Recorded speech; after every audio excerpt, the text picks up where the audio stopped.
ABC News with Glenn Lauder. The Australian Commission for Law Enforcement Integrity's launched a new probe into the police handling of former Liberal staffer Brittany Higgins' rape investigation and trial. The Commission was already looking into allegations about the police handling of the case.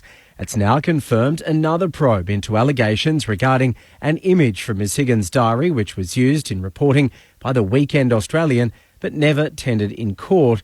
The trial against Bruce Lemon over the alleged rape of Ms Higgins was discontinued and there are no findings against him. A man's been fatally shot by police in the New South Wales Hunter region after he allegedly stabbed one officer and wounded another. Police say they attended a house in the Newcastle suburb of Wickham to speak to a person in relation to a theft that had taken place overnight. They say there was a confrontation and the man, believed to be in his 30s or 40s, allegedly produced a knife. Assistant Commissioner Peter McKenna says one officer was stabbed in the upper back, the other suffered lacerations to her hand. These two officers are very, very lucky to be, sitting up alive and breathing after what was a very confronting, very dangerous situation. Tasmanian Labor is claiming the names, addresses and dates of birth of Tasmanian school students have been released online after a recent data breach. Last week, the state government announced there'd been a breach of third-party file transfer service Go Anywhere MFT, later confirming financial data including names, addresses, invoices and bank accounts held by the Department of Education, Children and Young People may have been accessed. They said there was still no confirmation such information had been stolen as of yesterday. Labor's Jen Butler says it's time the Premier steps in to manage the crisis. What we know is potentially each primary school in Tasmania, every entity, every individual that has had anything to do with the Department of Education and Children may be compromised, and that could put some people in a very dangerous situation. The Tasmanian state government is expected to soon provide an update. A teenager has been injured in a machinery incident in Victoria's southwest. Paramedics were called to the incident in Hamilton, 300 kilometres from Melbourne. The young girl's been airlifted to Royal Melbourne Hospital in a stable condition to be treated for injuries to her back and legs. The United Workers Union says it's confident Zoos Victoria staff can get a fair pay deal as they begin a 2-week strike. Zoo doors will remain open and animals cared for at the Melbourne, Werribee and Healesville locations, but the range of experiences available to visitors will be reduced over the school holidays. The government says its wages policy provides a fair outcome and strikes the right balance given the budget challenges it's facing. Union Executive Director Godfrey Mose says it doesn't address the rising cost of living. The fact of the matter is the last offer they got from Zoos Victoria management was a wage offer equivalent to 1.5% per annum, and when we've got inflation running at 6.8%, we're asking zoo workers to take a 5% real wage cut. Melbourne is expected to experience its coldest Easter Sunday in 80 years, with wet and windy conditions expected right across the long weekend. Temperatures are forecast to reach a top of just 15 on Sunday, which would be the coldest recorded since 1943. The Weather Bureau's Miriam Bradbury says a cold front's expected to continue through Victoria and New South Wales, driving thunderstorms towards the coast. We are still expecting those severe storms across very broad areas of the east coast today, including Brisbane, Sydney, possibly even Melbourne, but the risk of severe storms is contracting to more of the northeast parts of Victoria today. Heading overseas now, and the woman at the centre of the charges that have been laid against the former US President Donald Trump says that she doesn't want him to go to jail. Donald Trump's pleaded not guilty to 34 charges of falsifying business records, including paying Stormy Daniels to keep quiet over her allegations that they had an affair back in 2006. The one-time adult film star has told the Talk TV host Piers Morgan that the former president shouldn't be jailed. The king has been dethroned. He's no longer untouchable. And nobody should be untouchable. It doesn't matter what your job description is, whether you're the president, you should be held responsible for your actions. I'm not the fire, I was the spark that lit the fuse that blew up the keg. That's it for ABC News. For more, you can download the ABC Listen app. For extreme entertainment. Let's do it. Stream comedy whenever you like on ABC iView. Oh, nice one. Extreme feel-goods with Summer Love and Fisk. Oh, I'm having a green-gasm. Extreme funnies from Superwog and Peep Show. You, my friend, are a stone-cold maniac. And extreme good times with Braid and Starstruck. And let's get ready for some fun. It's Extreme Comedy Gold. I know. And you can stream it all for free on ABC iView. Hello, I'm Patrick Stack, and if you like great stories and you enjoy sport, then I reckon you need ABC Sport Daily in your life. If you're that good, we'll look after you, and we want our players to retire rich. He says he's, enjoying being patted on the back rather than being booted out of the country. I think there are a lot of fans up in Brisbane that actually hate the Broncos. Hysterical, really. And, as I said, they're crybabies. Can you own colours, Stacky? It's a daily sports conversation, and it's called ABC Sport Daily. Find us on the ABC Listen app. ABC Sport. We begin this broadcast by acknowledging the traditional custodians of the land on which this match will be played today and pay our respects to their elders past, present and emerging. We extend that respect to Aboriginal and Torres Strait Islander peoples listening. AFL. What a stage. This game is coming to life. The 2023 AFL Premiership season. The roar will tell you the story. Fans are on their feet. Can't believe what they're about to see. Holds his arms out wide and tells them to get excited. What a game. It's got everything. It's like Grease Lightning. It's so cool. On the run. It's happening again. It's a whole new game. Cause here it comes, here it comes. With a talk from 55. That is the cream on the cake. Sometimes you've just got to sit back and enjoy the show. And we have a thriller. To Gully, chest down, goal. Something big is coming. Goes for home. He's got it. Phenomenal finish. Oh, something big is coming. Something big is coming. Fires, goals, brilliant. The 2023 AFL Premiership season. The chance exchange blows at either end. Step up in the big moment. Fill your lungs, are you ready for it? This is a fantastic game of football we've got here. The big time spot. His drop punt is pure.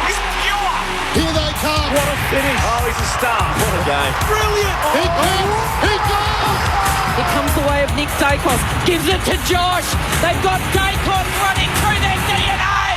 AFL. His heart up against the boundary in the right corner. Oh, that's one of the goals of the season. Chepstow bends it home. You cannot teach that. Wings it back superbly. Has a shot from the pocket. He is smoking tonight. Snaps around the body. Sensational goal. And that's what brings fans through the game. 40 out. What a superstar. Goes for home. They're red hot. Punches the air in celebration. Outside of the boot from the impossible angle. It's high. It's long. It's straight. Unguarded goal square. He's got it. This is just getting good at the G. Grandstand AFL. On ABC Radio. Sport Digital. And now streaming every match on the ABC Listen app. Just look for the AFL button. Something big is coming, I know.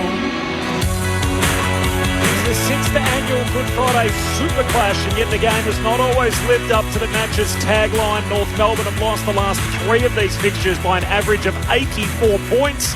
This year they bring a winning record with them. They've got a 4th different dance partner during that time. Today it is the undefeated Blues who are always guaranteed to pull a crowd, and so they have again. It is sold out for the first time, the Good Friday Super Clash between North Melbourne and Carlton. Of course, it's all part of the much broader concept of the Good Friday Appeal, which raises life-saving funds for some of Victoria's sickest kids. They are truly the star of the day, all part of the Royal Children's Hospital Good Friday Appeal. And given the fact they do take centre stage, they led both of the teams through a joint banner, so a number of sick kids bursting their way through with the mascots for both the Blues and the Roos out onto Docklands before the teams then followed. This is Grandstand AFL Round 4. The Easter weekend continues. My name's Corbin Middlemass. Our Friday nighters are here. We've got Mick Moldhouse, Cameron Ling, Callie Underwood and Tim Hodges down on the boundary. Just some late team news. Miller Bergman, who made his debut against Carlton last year. Unfortunately, he's out with illness. Daniel Howe comes into the starting 22, and the Medi-sub is Hugh Greenwood for North Melbourne, who lost his place at selection initially on Thursday, while Jack Carroll is the Medi-sub for Carlton. There's no late change for the Blues. Hello, Cal. Hello, Corbin. What a heartwarming gesture that was to see both the teams come together, line up opposite each other on either side of a purple banner. We've seen already the lights dimmed and purple lights just highlighting around the very upper echelons of Docklands here under the closed roof as the fans continue to roll in, and the banner red as the Roos and the Blues battle to be the real deal, dig deep and donate to the Good Friday appeal. Of course, all about raising money for the Royal Children's Hospital. The Tin Rattlers were out, the traffic lights on the way in. There was a lot of traffic, a bit of a logjam trying to get into the stadium. And the Kangaroos players I read this week were visited by a former Roos staff member that has a child currently going through treatment for leukemia. So it hits home, I think, particularly when you know someone who's going through the toughest of times. So it's a real pleasure, I guess, to be here and be probably one of 50,000 that can contribute financially, but also put the spotlight on what is a terrific cause. In the history of this stadium, which is now over 1,000 games worth of AFL footy, there have only been 19 crowds that have hit the 50,000 mark. I dare say we're going to go super close today. So they're in the very back row as we look around the top tier of Docklands Stadium.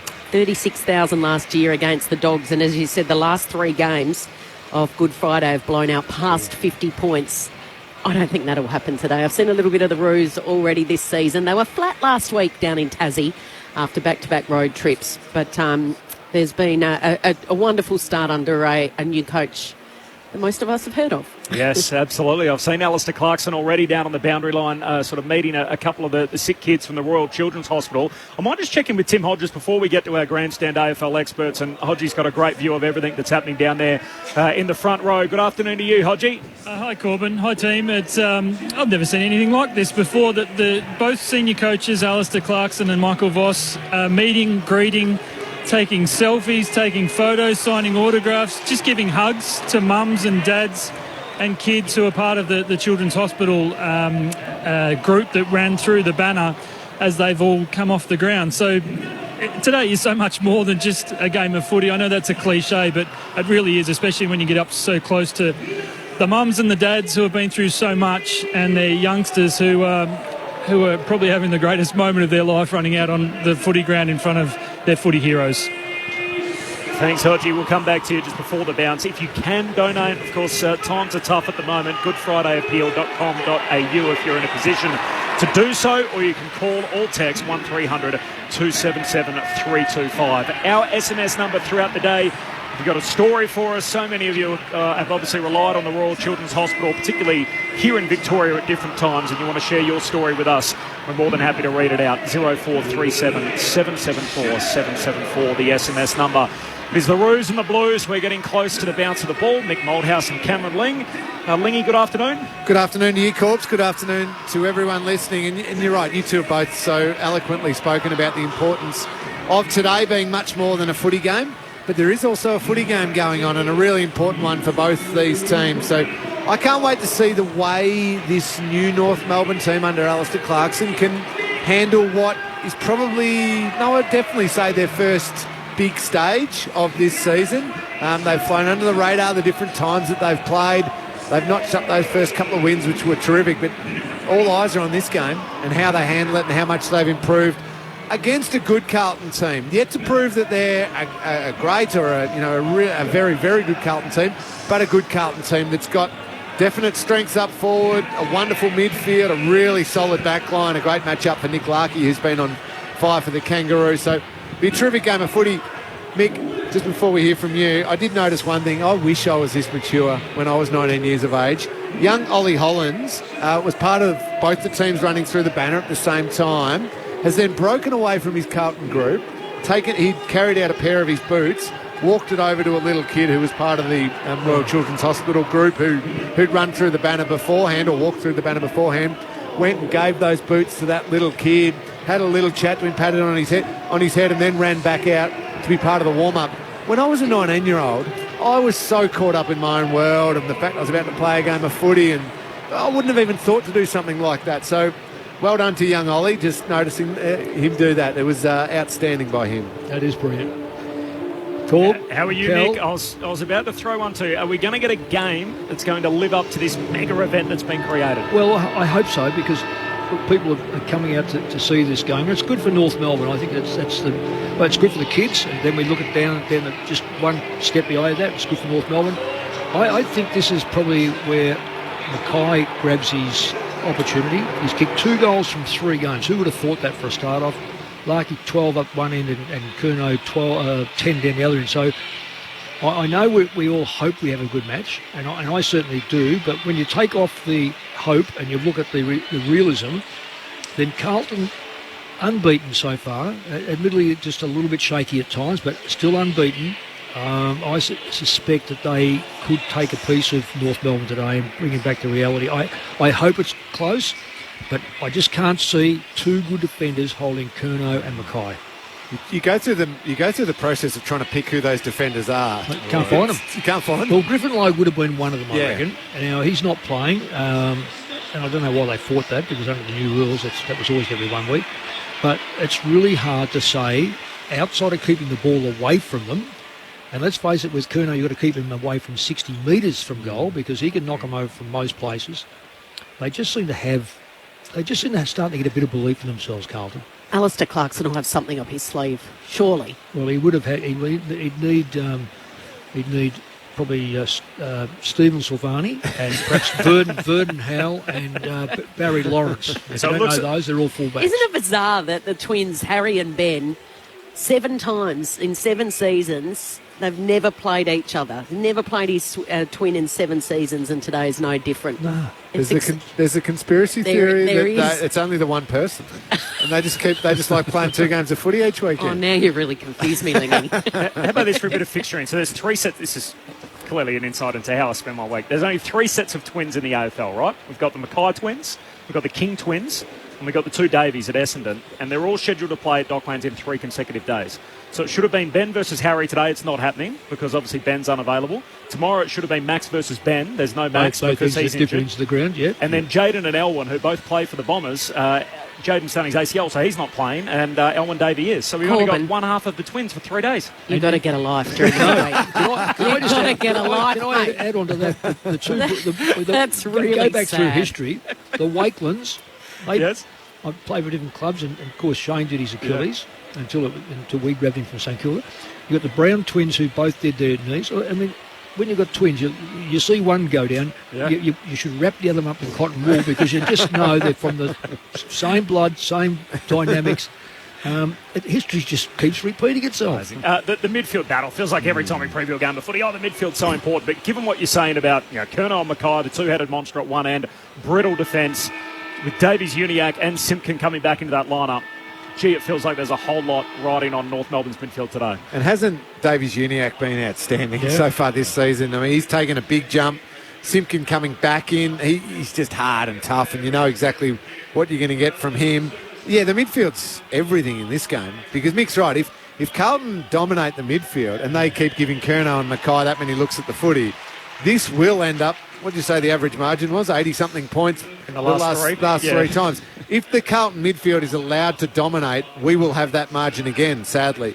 So much falls onto that North Melbourne midfield, Mick.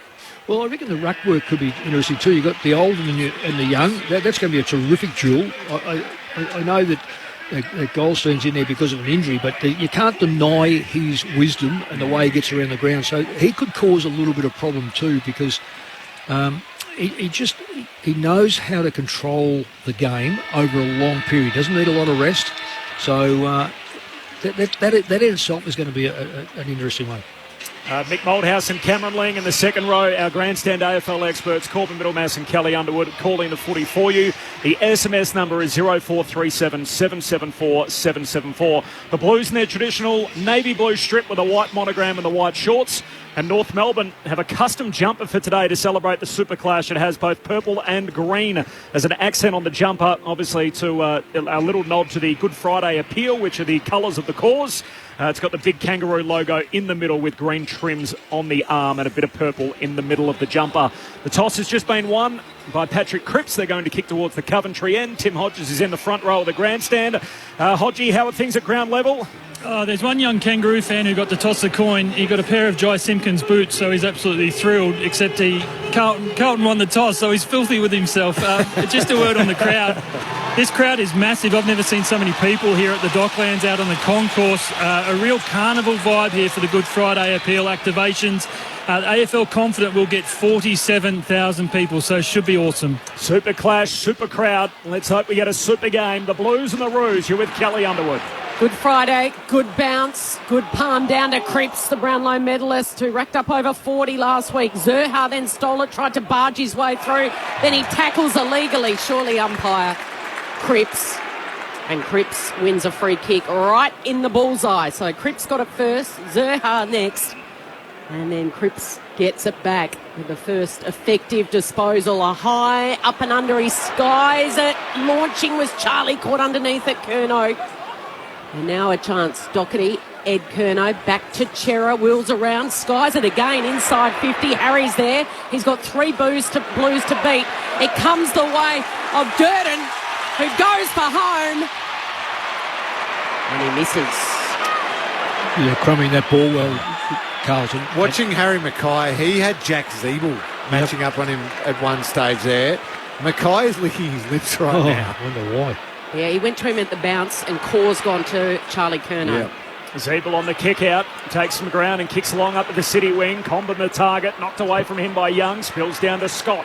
Half back here for the Roos, brushes past one. Got a hand pass away to Davies Uniac, goes back to Zeeble. Hand pass away to Taylor against the boundary line, threads it through to Sheasel. Under pressure, kicks hurriedly down the wing. Zerha climbs, can't complete the juggled mark. Pack forms underneath it. Chera wrestles for the footy. Umpire says, play on. Eventually comes out to DeConing. His handball intended for Cripps. Ends up with Cunnington of the Roos. Got it out to Scott. Hand pass releases Tucker. Shoots it inboard to McDonald. And he kicks out into space on the wing.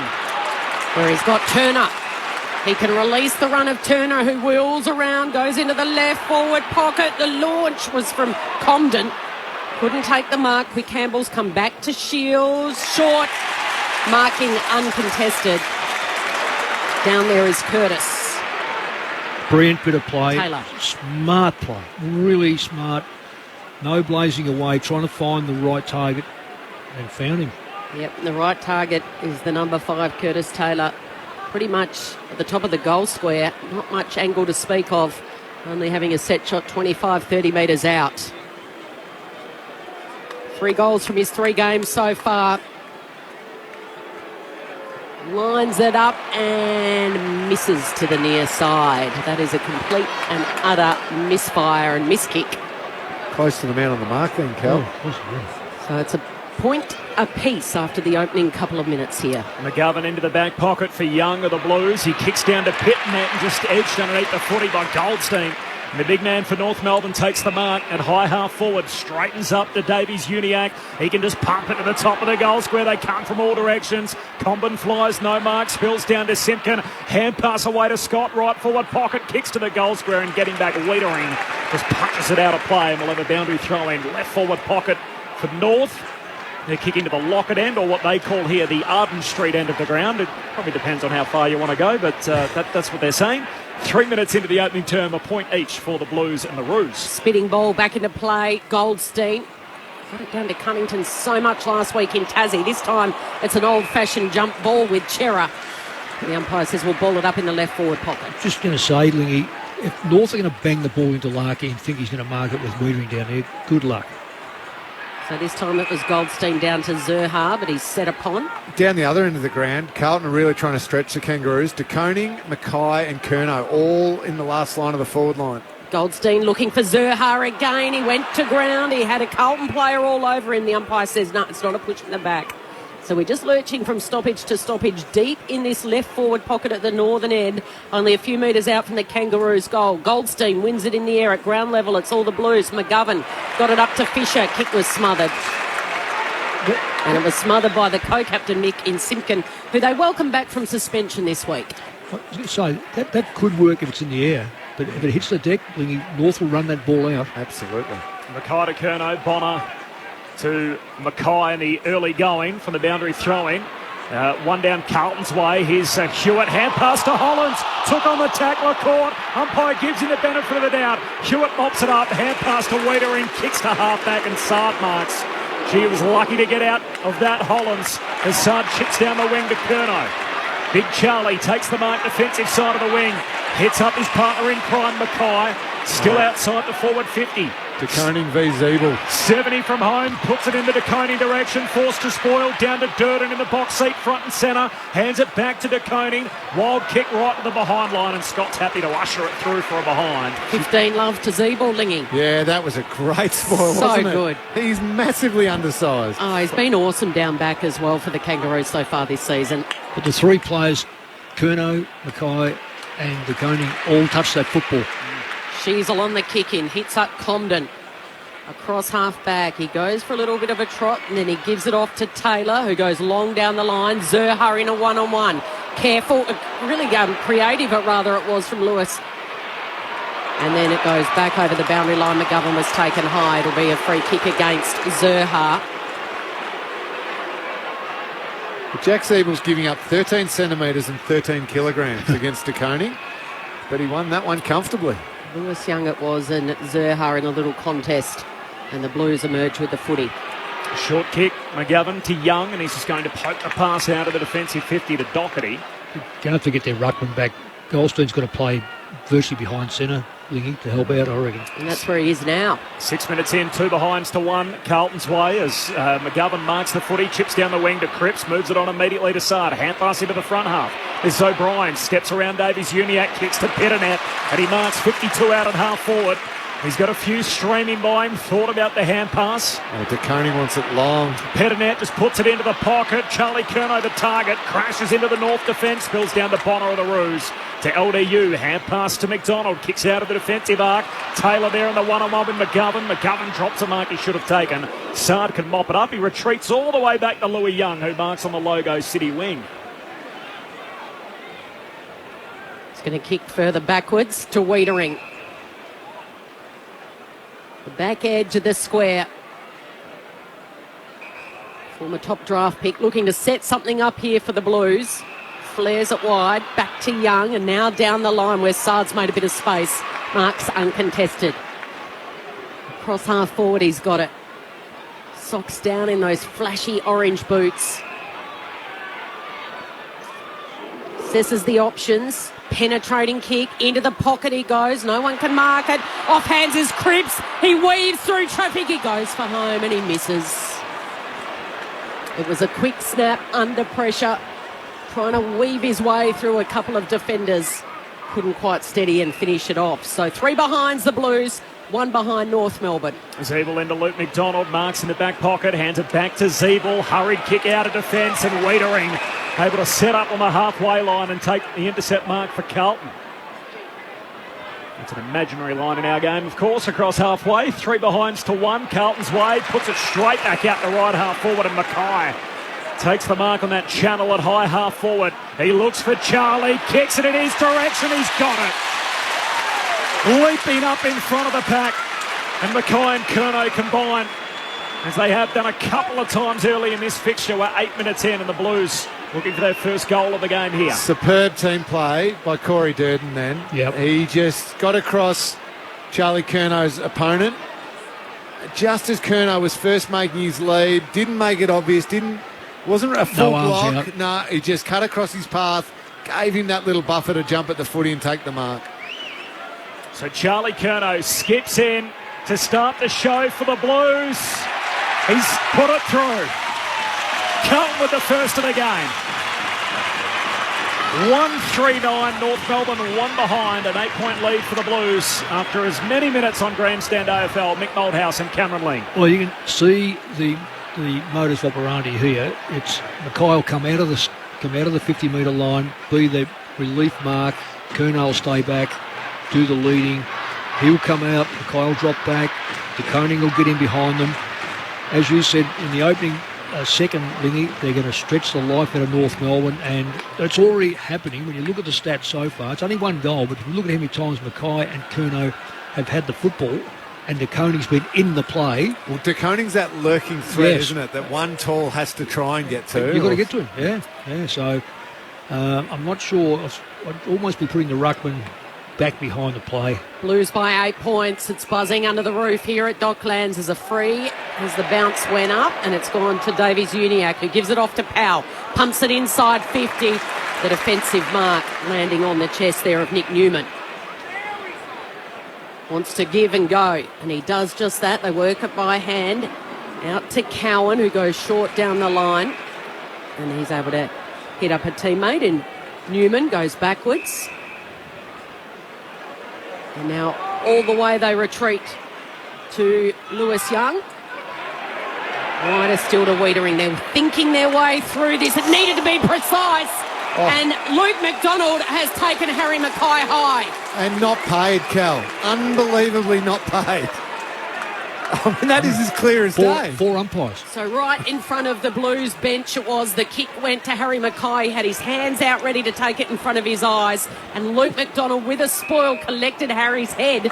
And the ball went over the boundary line. And now they're paying something in the boundary throw-in. It'll be a free kick to Davies Uniacke again. He's going to put it out in front of Goldstein. Had to go back with the flight. Doherty closed over the top. Simpkin runs onto it. Puts it on his right boot. To the top of the goal square. It's thumped down there. Spills the way. Almost getting through is Tucker. Quick hands by Curtis Taylor. Gets it out wide. Now it comes back. Here's a chance. Putting it on his boot is Scott. But it's touched on the line. Bailey Scott in the blue boots in that right forward pocket has a quick snap and misses. That's 2 behinds for the Kangaroos. 1-3-9 the Blues.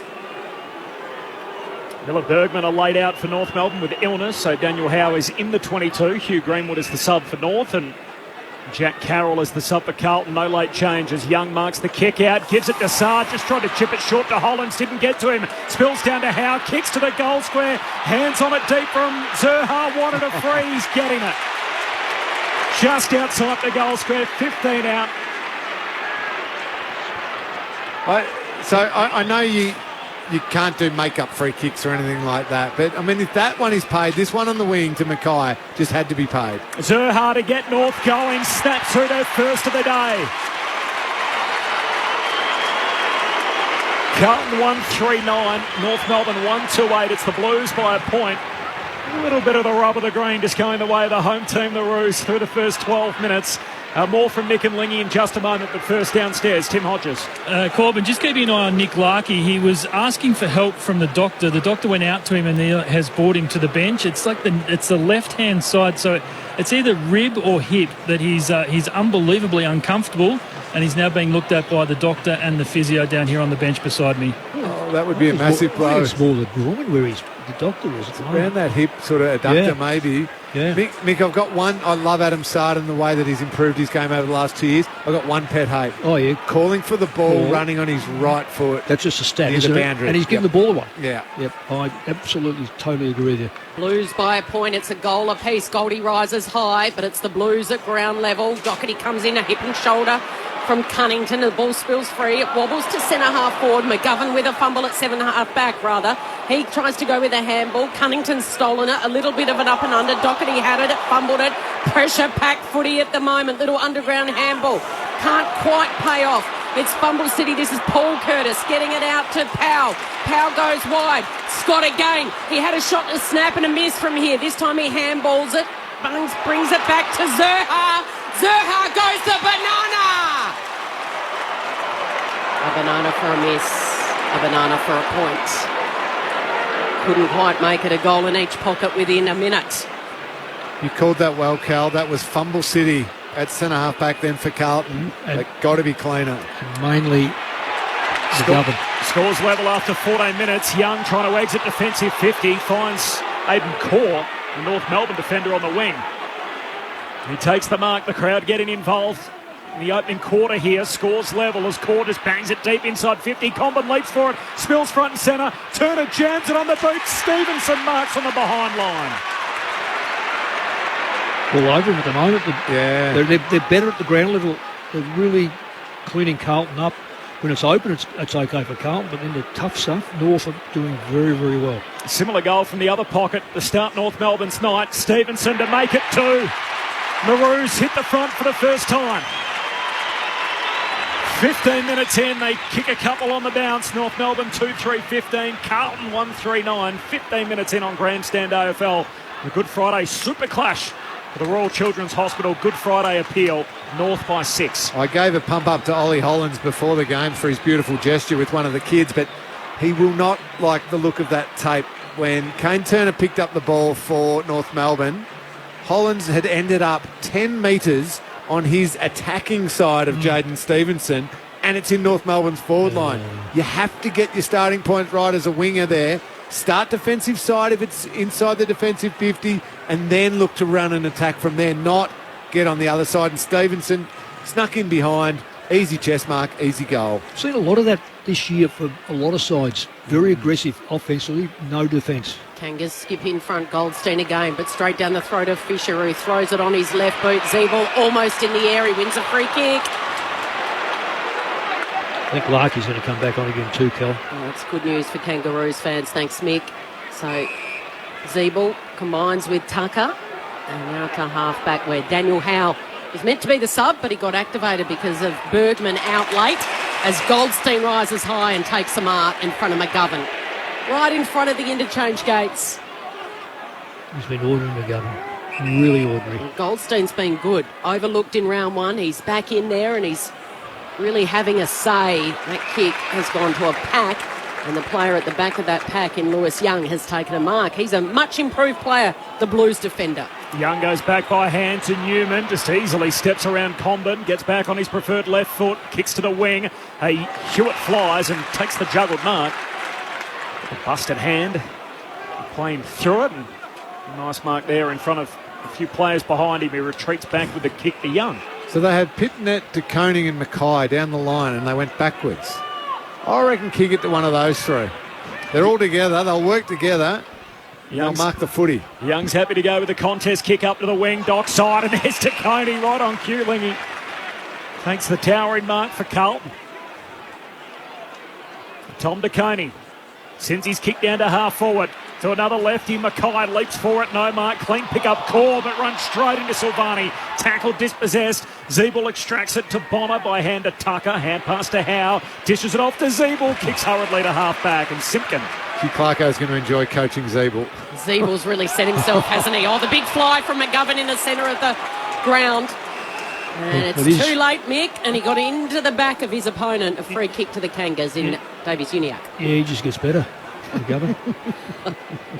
What is he getting? Note the sarcasm, listeners. Good Friday, North Melbourne by 6 points. They're in form, Mick's in form. Big long ball inside 50 here for the Roos. Having it there and losing it was Cowan for the Blues. There's pressure, tackle everywhere. Stolen from the Kangaroos. Comes out, quick little fire handball. Putting it on the boot is Powell, and it's bouncing through for a behind. He accepted the handball from McDonald, who did the hard work in and under. We're seeing a replay there of maybe a 50 should have been given away, but not. Sard quick to the back pocket for Wiedering. 2-4 to 1-3, so a 7-point lead for North Melbourne, 18 minutes in. Wiedering from the back pocket goes long down the boundary line, City side. Over the head of Pitnet. Spills through to Combat of North Melbourne. Hand pass to Tucker. Gives it to Zeeble. Gets it back. Tucker closed down by Honey. Just got his kick away. Turned him inside out and Phillips marks. Still on the City wing. Kicks North Melbourne inside the attacking arc. Paul Curtis down there competing for it. Spills down to Sardo, the Blues. Hand pass to Silvani to centre half back for Fisher. Curtis never gave up on the chase. Affects the kick. Howe's got it high half forward. Back inside 50 over the head of Simpkin. Turnover City and McGovern with the intercept mark at centre half back. And can they torch them here on the turnover? Because they've gone out to the City wing where Motlop's got it. And he's kicked directly down the throat of Big Harry. Harry's dropped it cold. Harry goes to banana, and Harry gets it through. It's the good, the bad, and the ugly from Big H. And the good news for Blues fans is he put it through. It took a while to get there. Carlton 2-3-15, North Melbourne 2-4-16. We got a contest. It is the first 20 minutes of play here under the roof on Good Friday footy. He was just trying to trick you, wasn't he? Really?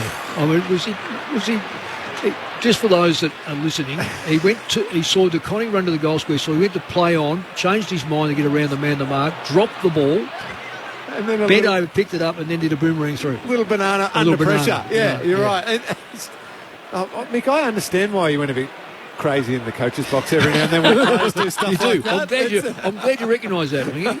A bit. Just his third goal of the season for Harry Mackay, now in the fourth match of the year. Down to Tim Hodges in just a moment as Pitternet and Goldstein go at it back in the middle. Pitternet wins it down to Chera. Hand pass to Cripps. He's going to get the centre break himself. Just kicks a high ball inside 50. Mackay flies. Spills down to Fisher. Hand pass knocked down. Howe was there for the Roos. Got it to Sheasel. Hot hand pass for Bonner. Back into dispute. Pack form centre half forward for Carlton. And a ball up. Tim Hodges on the boundary. Hodgie. Nick Larkey back on the ground, Corbin. He is nowhere near 100% right. It's on the left side, so it's above his hip and under his ribs. So he just cannot jump off the left side of the boot. So he's going to really struggle out there. He's leading the Coleman early stages. Kicked 12 straight to start the season. Little juggle of the ball over the boundary line, so it'll be a boundary throw in here. Right on 50 for Carlton, heading to the southern end of Docklands to start this. They kick the first through Charlie Curnow, 2 quick ones to the Roos, and then Harry Mackay with the last. Ball spinning back into play. Simpkin picks it up, kicks towards Larkey. Now he's a long way from goal, so he's just going to kick it inside 50 and hope that it runs onto Stevenson, but it didn't. McGovern was able to pick it off. Give it to Louis Young, who's going to kick backwards all the way to the youngster in Cowan, put him under the pressure in back pocket. Oh, how's that? They like to go back a bit, and then Cowan steadied. Composure for a youngster and hit up Wiedering at half back. Outstanding by Cowan. Under pressure, nailed the kick. Wiedering long down the line. Sheasel stands up. Oh, in fact, it was Howe stands underneath it, and Harry Mackay had the play defender, just knocks it away from him. Over the boundary line. North by a point. Just repeating the late change. Miller Bergman out with illness. So Daniel Howe is starting. And the sub is Hugh Greenwood for North Melbourne. Jack Carroll the sub for Carlton. No late change for the Blue Baggers. Boundary throwing. Front on contact on Phillips. Put his head over it and was cleaned up. And immediately they want to move it on. Here's Sheasel. Receives a hand pass. Gives it to Scott. Scott from high half forward. Kicks to the top of the goal square. Larkey down there. Wiedering spoils. Spills off his knuckles to Hollands. Back pocket for Carlton. Kicks out of the defensive arc. There's a whistle on the play. And there's a downfield free. As Hollands was cleaned up and Hewitt will take it half back for the Blues. Hewitt kicks it out wide to Charlie Curnow on the centre city wing. He waited for it to bounce. He wheels around and then he hits up Honey.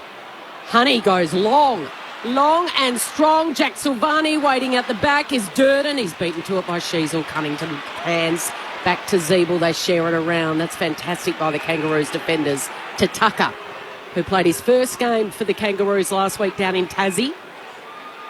He was named as an emergency, but there was a laid out with Davies Uniacke. Oh, he's in trouble. He is. He's on the last line of defence. He thought about kicking. They haven't got it out of the danger zone yet.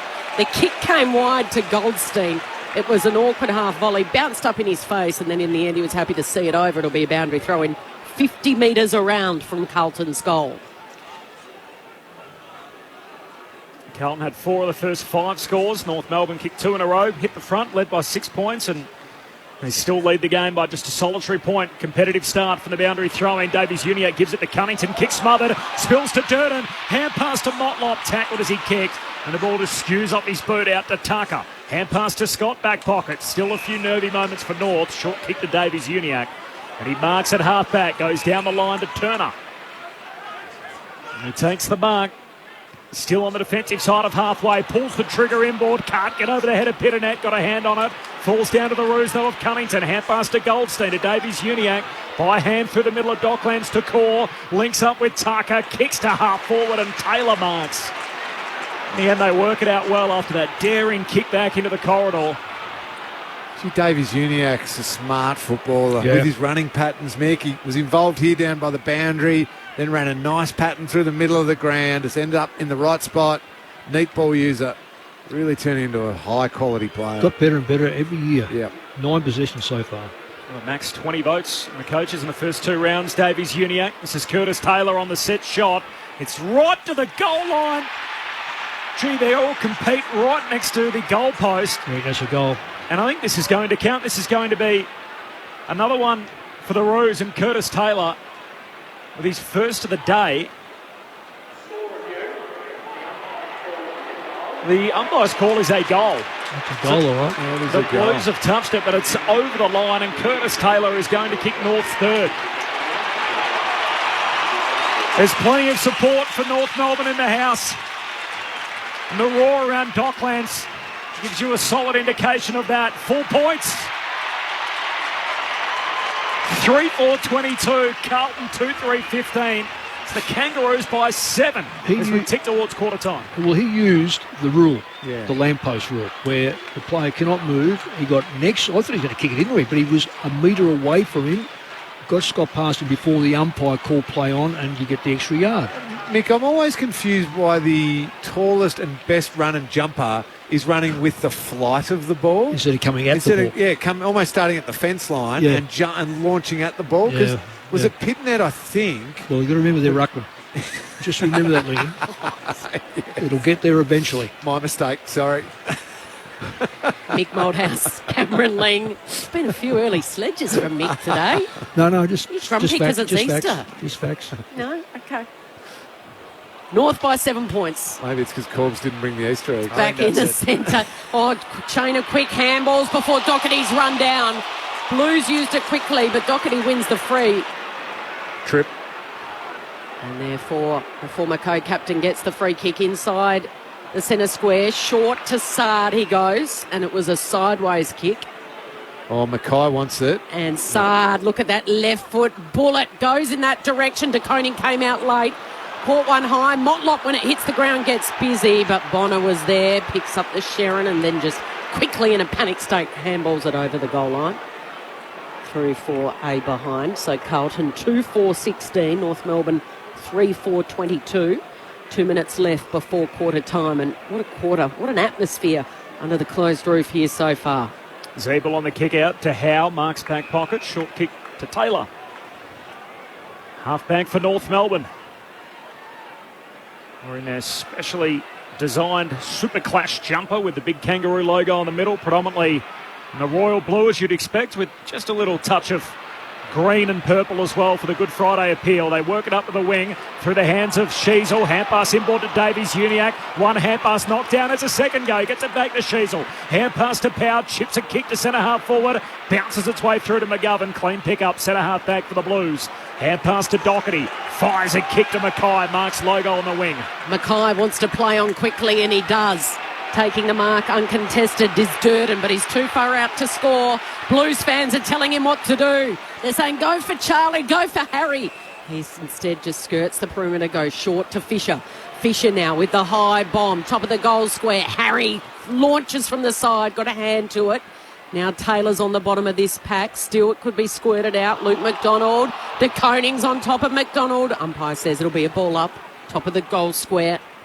De Koning's eyes lit up for a moment, but all the experience of the co-captain McDonald played it well. To Koning and Goldstein to go at it. Goldstein pushes it down, wins the hit out defensive 54. The Rouge, Sheasel slick hands away to Davies Uniac, gives it to Stevenson. Hand pass out of the defensive arc to Taylor, running off half back, high bomb down the wing. Comben's got to go outnumbered, spills down to Doherty. Great work, Charlie Comben, with a follow-up tackle. North win it back. Powell had it, lost it. Hand pass ends up with Sard. Now the Blues on the wing. Got a hand pass from Hollands. Gives it over to Fisher. There's going to be a free kick for Hollands. Oh, I think he's pretty stiff. That's a great tackle. It was Simpkin who got him. The umpire believes he got him a little high. Oh, well, that's around the waist. Yep, I'm not sure about that call. Hollands between wing and half forward can kick Carlton inside a crowded forward 50. Goldstein in the box seat. Spills the mark at the last moment. Back pocket for the Roos. Zeeble trying to draw the defender. Hands it away to McDonald. And he was tackled after he got rid of it. So it'll be a free kick for Luke McDonald. Right back pocket for North Melbourne. In the waning moments here of the opening term. North by 6 points. 3-4. They lead Carlton 2-4. Professional free kick then. That ball was on the wing. Had to come back because the tackler was dumped, and now has to go back and deliver it up the line where Carlton got all their tools. McDonald goes short to Howe. Game number 99 for the former Hawk. He's going to go Long down the line, round the city side towards Comden, off hand. Sard's got it. Loops a long handball back to McGovern. McGovern now on the left. Tries to hit up to Coney, but he can't. And the siren sounds to mark quarter time. Good Friday footy. It's fast. It's fabulous. And it's North Melbourne by 6 points. 3-4-22.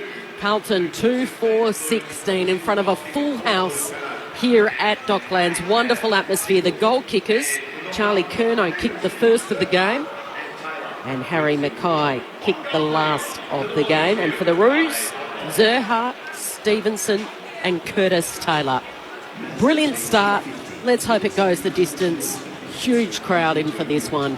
It's the Kangas by 6 points. Davies Uniacke missing last week with calf tightness. He's had 12, the chief possession getter on the ground in that opening quarter, with a couple of inside 50s and 2 clearances to go along with his numbers. The SMS 0437 774 774.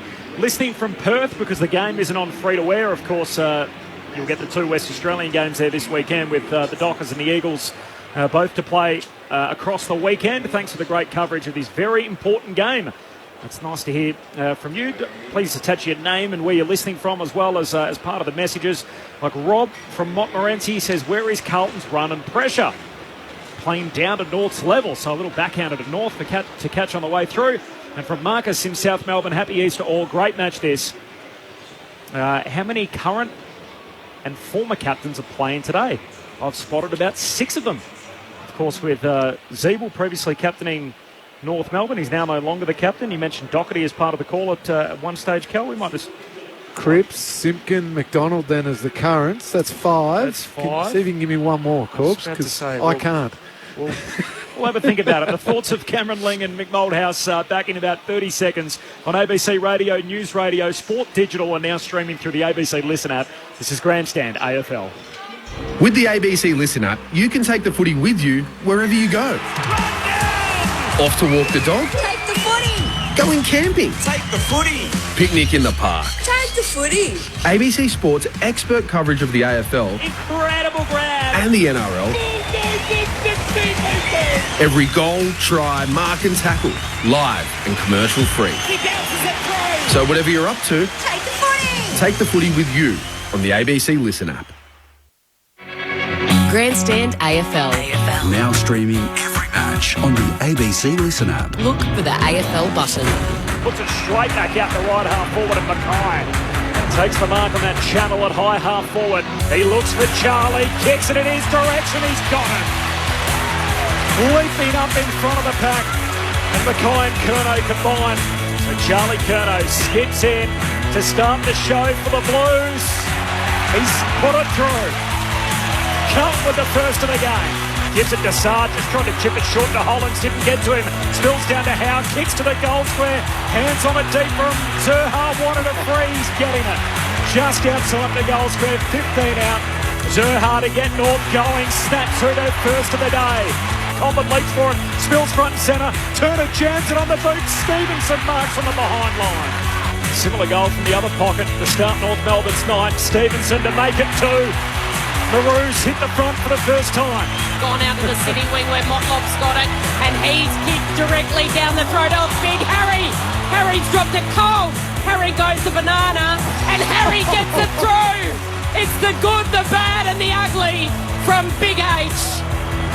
And the good news for Blues fans is he put it through. The 2023 AFL season. On radio, ABC Sport Digital, and now streaming on the ABC Listen app.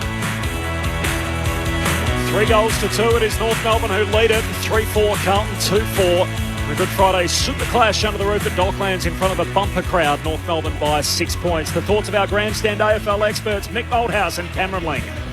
Well, Mick, we were worried that maybe that Carlton forward line with its height and the quality together with the height, it can't just be about being tall. It's absolute quality. Might have troubled North Melbourne. The only possible way they were going to stop that was through the middle, if they had some control through the middle of the ground. And I thought North Melbourne did at times, but they were probably cleaner around some of the really crucial contests in the middle of the ground. Luke Davies-Uniacke was superb again. Yeah. He's been multiple times this season superb. He was excellent, and when the ball was bobbling around, there was a tackle and another tackle, it was then a North Melbourne player who cleaned it up. They got some really good inside 50s and probably could have had a little bit more of a lead given a couple of the chances.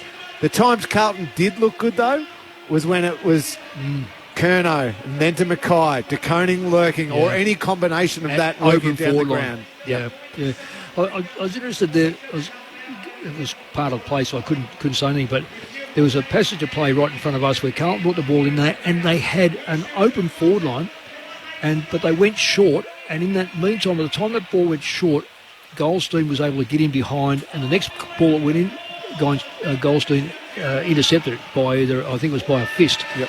But if he hadn't been down there, which he couldn't have gone and beamed me up Scotty, so he was a long way from down there.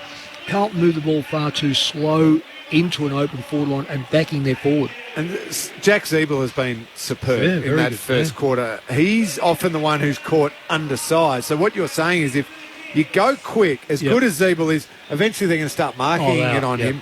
But if Goldstein can get back and help out, he can, then Bonner and Core and these sorts of players can get a bit more confidence, and Zeeble can continue to play above his height.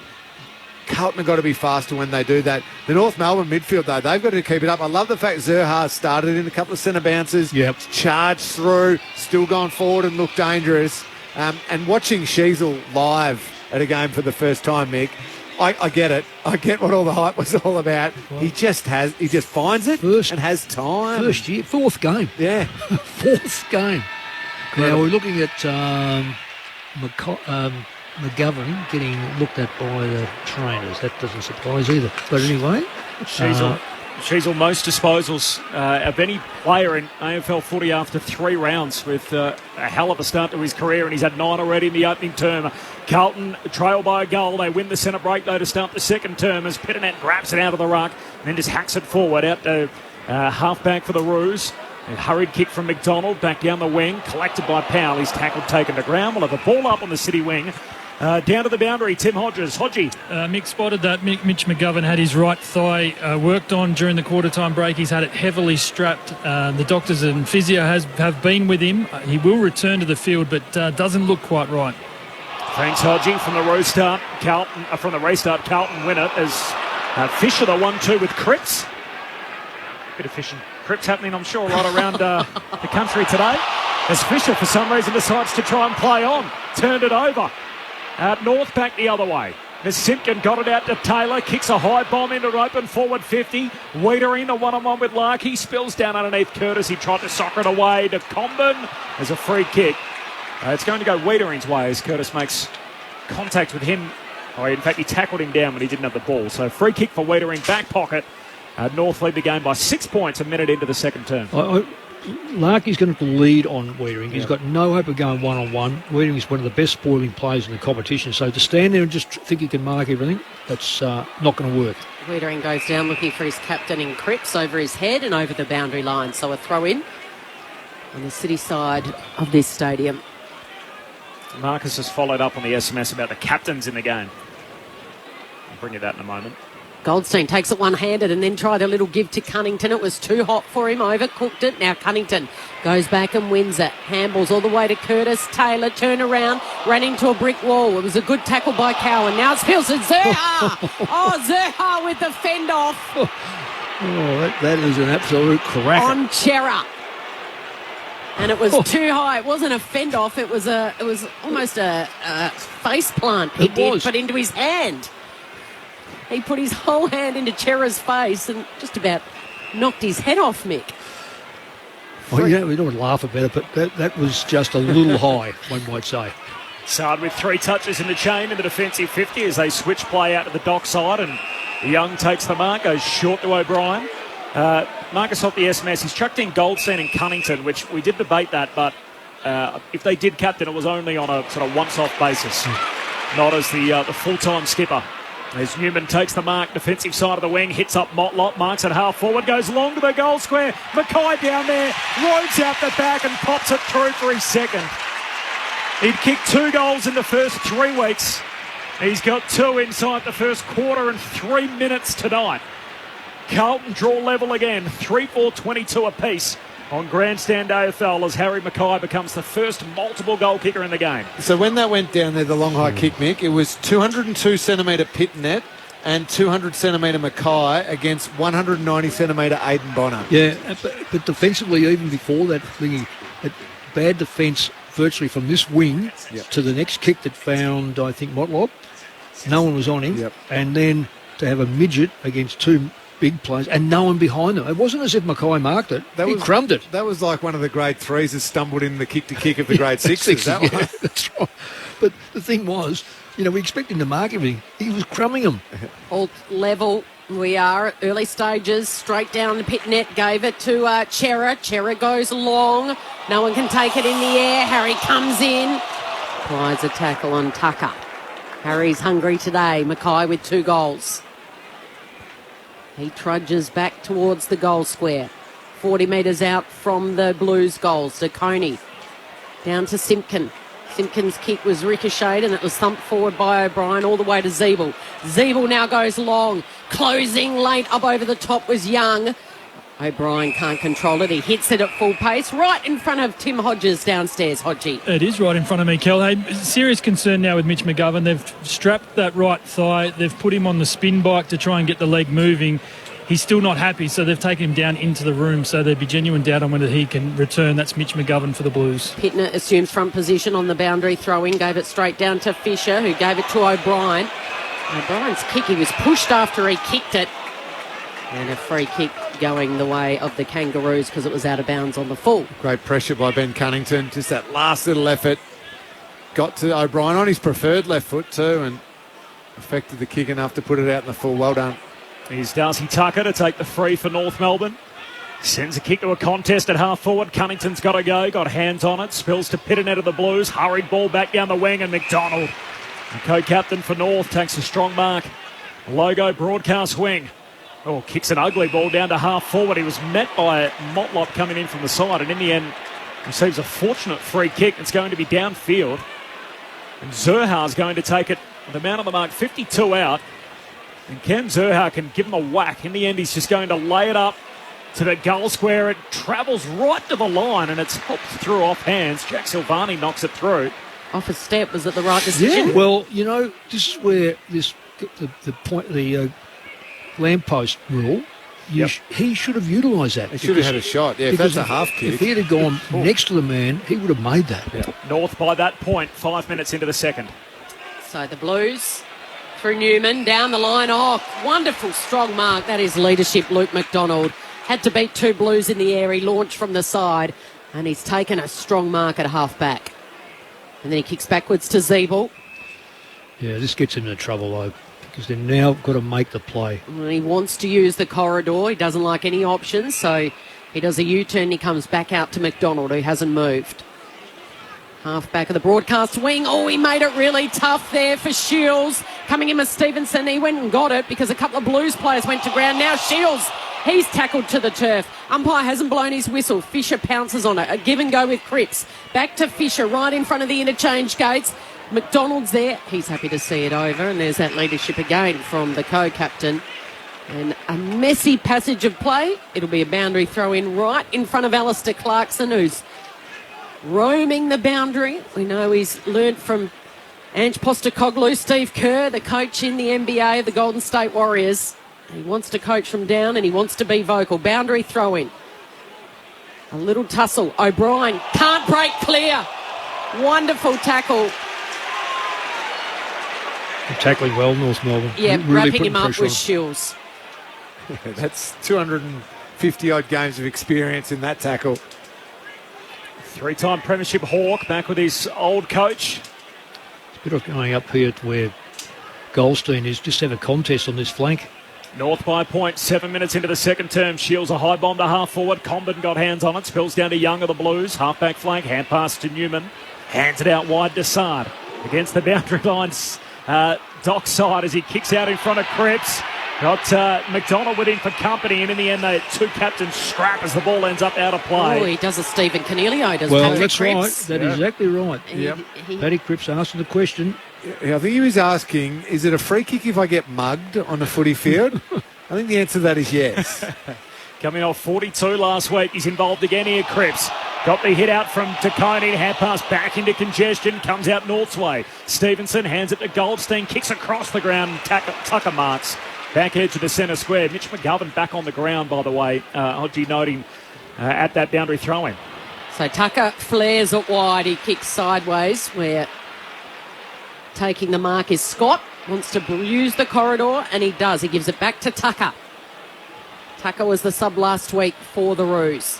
Playing his first whole game here tonight, and he kicks towards Larkey, who's clearly not fit. Turner tries to tap it to his own advantage, and then he's tackled to the turf. Questions have been asked. There's a lot of dissent I'm seeing out here at the moment. Newman was one of them then. The umpire says it'll be boundary throwing. Tim Hodges downstairs. Kel, you just said it. Nick Larkey's out there going about 70% rat power, and Mitch McGovern, I thought he was done. He's gone back out on the ground, but he looks completely uncomfortable. North by a point. Throw in Goldstein down to Simpkin. Off hands at the top of the goal square. Curtis is there, and Curtis misses all by himself. He ran onto it, and he had an eternity, and he literally just threw it on his boot, Mick, didn't he? And he probably had more time to steady. Spot on, Kel. He could have sat there and had a cup of tea, honestly. He had that much time, and he didn't look at the goals. He had time to look and weigh it up. Doherty brings it back into Holland, so marks back pocket, heads to half-back for Silvani. Right half-back for the Blues, heads down the line, Mackay the target, course spoils, Bonner at the back collects, and he's tackled out of play. Every now and then I see it from a key forward's perspective. They whinged to me that for that many years, but I see it. Harry Mackay done that much work, had about a 15-metre break on his opponent, and the kick just sat on his head and invited the defender in. Boundary throw into Coney, wins it down. North come up with a footy though. Simpkin to Davies Uniac, back to Simpkin as he's being tackled. Loose handball in the middle of the ground. Tucker got it. Hand pass to centre half back for Daniel Howe. He can march through the middle of Docklands. Gives it back to LDU. Stepping his way around O'Brien. Hands it out to Shields on the wing. High kick inside the forward 50. Taylor goes the sit. Jumped up in the air. Couldn't rip it down. Follows up at ground level. He hooks a kick goalward but misses.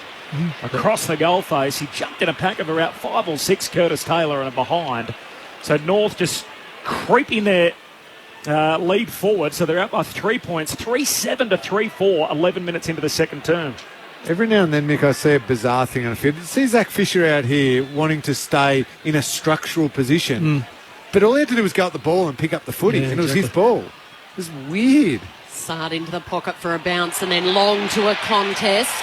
Taylor.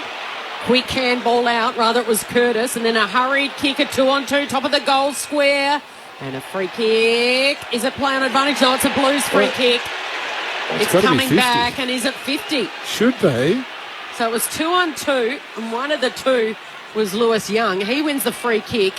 They flew in the air. Wiedering holding Larkey out. Taylor came across in front. Young, rather, and Young wins the free kick. He goes long to the broadcast side. Charlie will launch. Charlie Curnow can't mark it. And then tackled over the line is Davies Uniac. In that incident, Lingy, everybody had stopped and looked at the umpire. Turner picked up the footy and popped it through for a goal. You can't assume that it's your free kick. Yeah. Because once that whistle blows like that and there's a second, that's 50 metres. Boundary throw in half forward here for the Roos. DeConing gets rid of Goldstein in the ruck and then handballs into space. Running onto it is Sheasel. Gets it to Tucker. Floats across the centre of the ground, and then the all-important kick couldn't hit up his teammate in Larkey. Chopping it off was McGovern. That was brave and courageous, filling the hole, and the Blues are off. Goes out wide. Good play by McGovern. To Honey. Short kick down the wing. Ed Curnow the target. He's going to be paid the mark. Just knocked into Sheasel at the last moment as the ball comes out, so hand pass goes wide to Hollands. Sends Carlton down to half forward. He's Charlie Curnow. Charlie got the distance from here, Corbs. He almost would. Well, he has if he steps by him. Yeah. Because the umpire doesn't blow it quick enough. If he can do what Mick's talking about, he'd be kicking it from 55? Well, he can do it from 50. 56, yeah. Right half forward, man on the mark about 2 metres outside the 50. Curnow's just going to kick a laser for Mackay. He runs underneath it. It clean bowls everyone and almost bounces through. It skids the wrong side of the goalpost and through from behind. So Carlton moved to 3-5, North Melbourne 3-7. It's a 2-point lead for North, 13 minutes into the second term. Here's Sheasel, the teenager. Oh, and the kick in, and that's just about the first error he's made off his boot because he's kicked it as far as Honey. Honey goes the distance. It's a bouncing ball. Can a Blues player get their boot to it? No. Last line of defence. Terrific teamwork. Bonner with Core, and they get themselves out of a pickle. Curtis Taylor. Oh, the centering kick. Chopped off by Chera. He was looking for Phillips, and Chera's got it 55 out. Spins the Sherrin in his hands. Pokes it to the goal square. Silvani launched. He got up high. Couldn't quite take it on the back of Bonner. Bonner takes Silvani to the ground, and it's held in. That was an impressive leap. And from Silvani. Oh, Charlie Curnow, I reckon, had the mark, though, if Jack hadn't have leapt.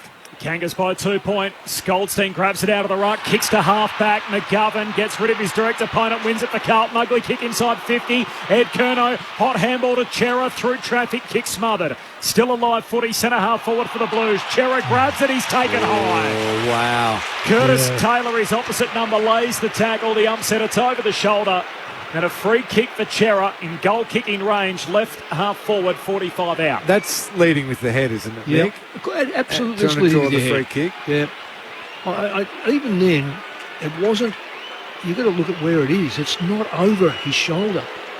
Maybe for the first moment as he really led with his head, but isn't that what we want to stop players from doing? Well, I thought that was what the interpretation is.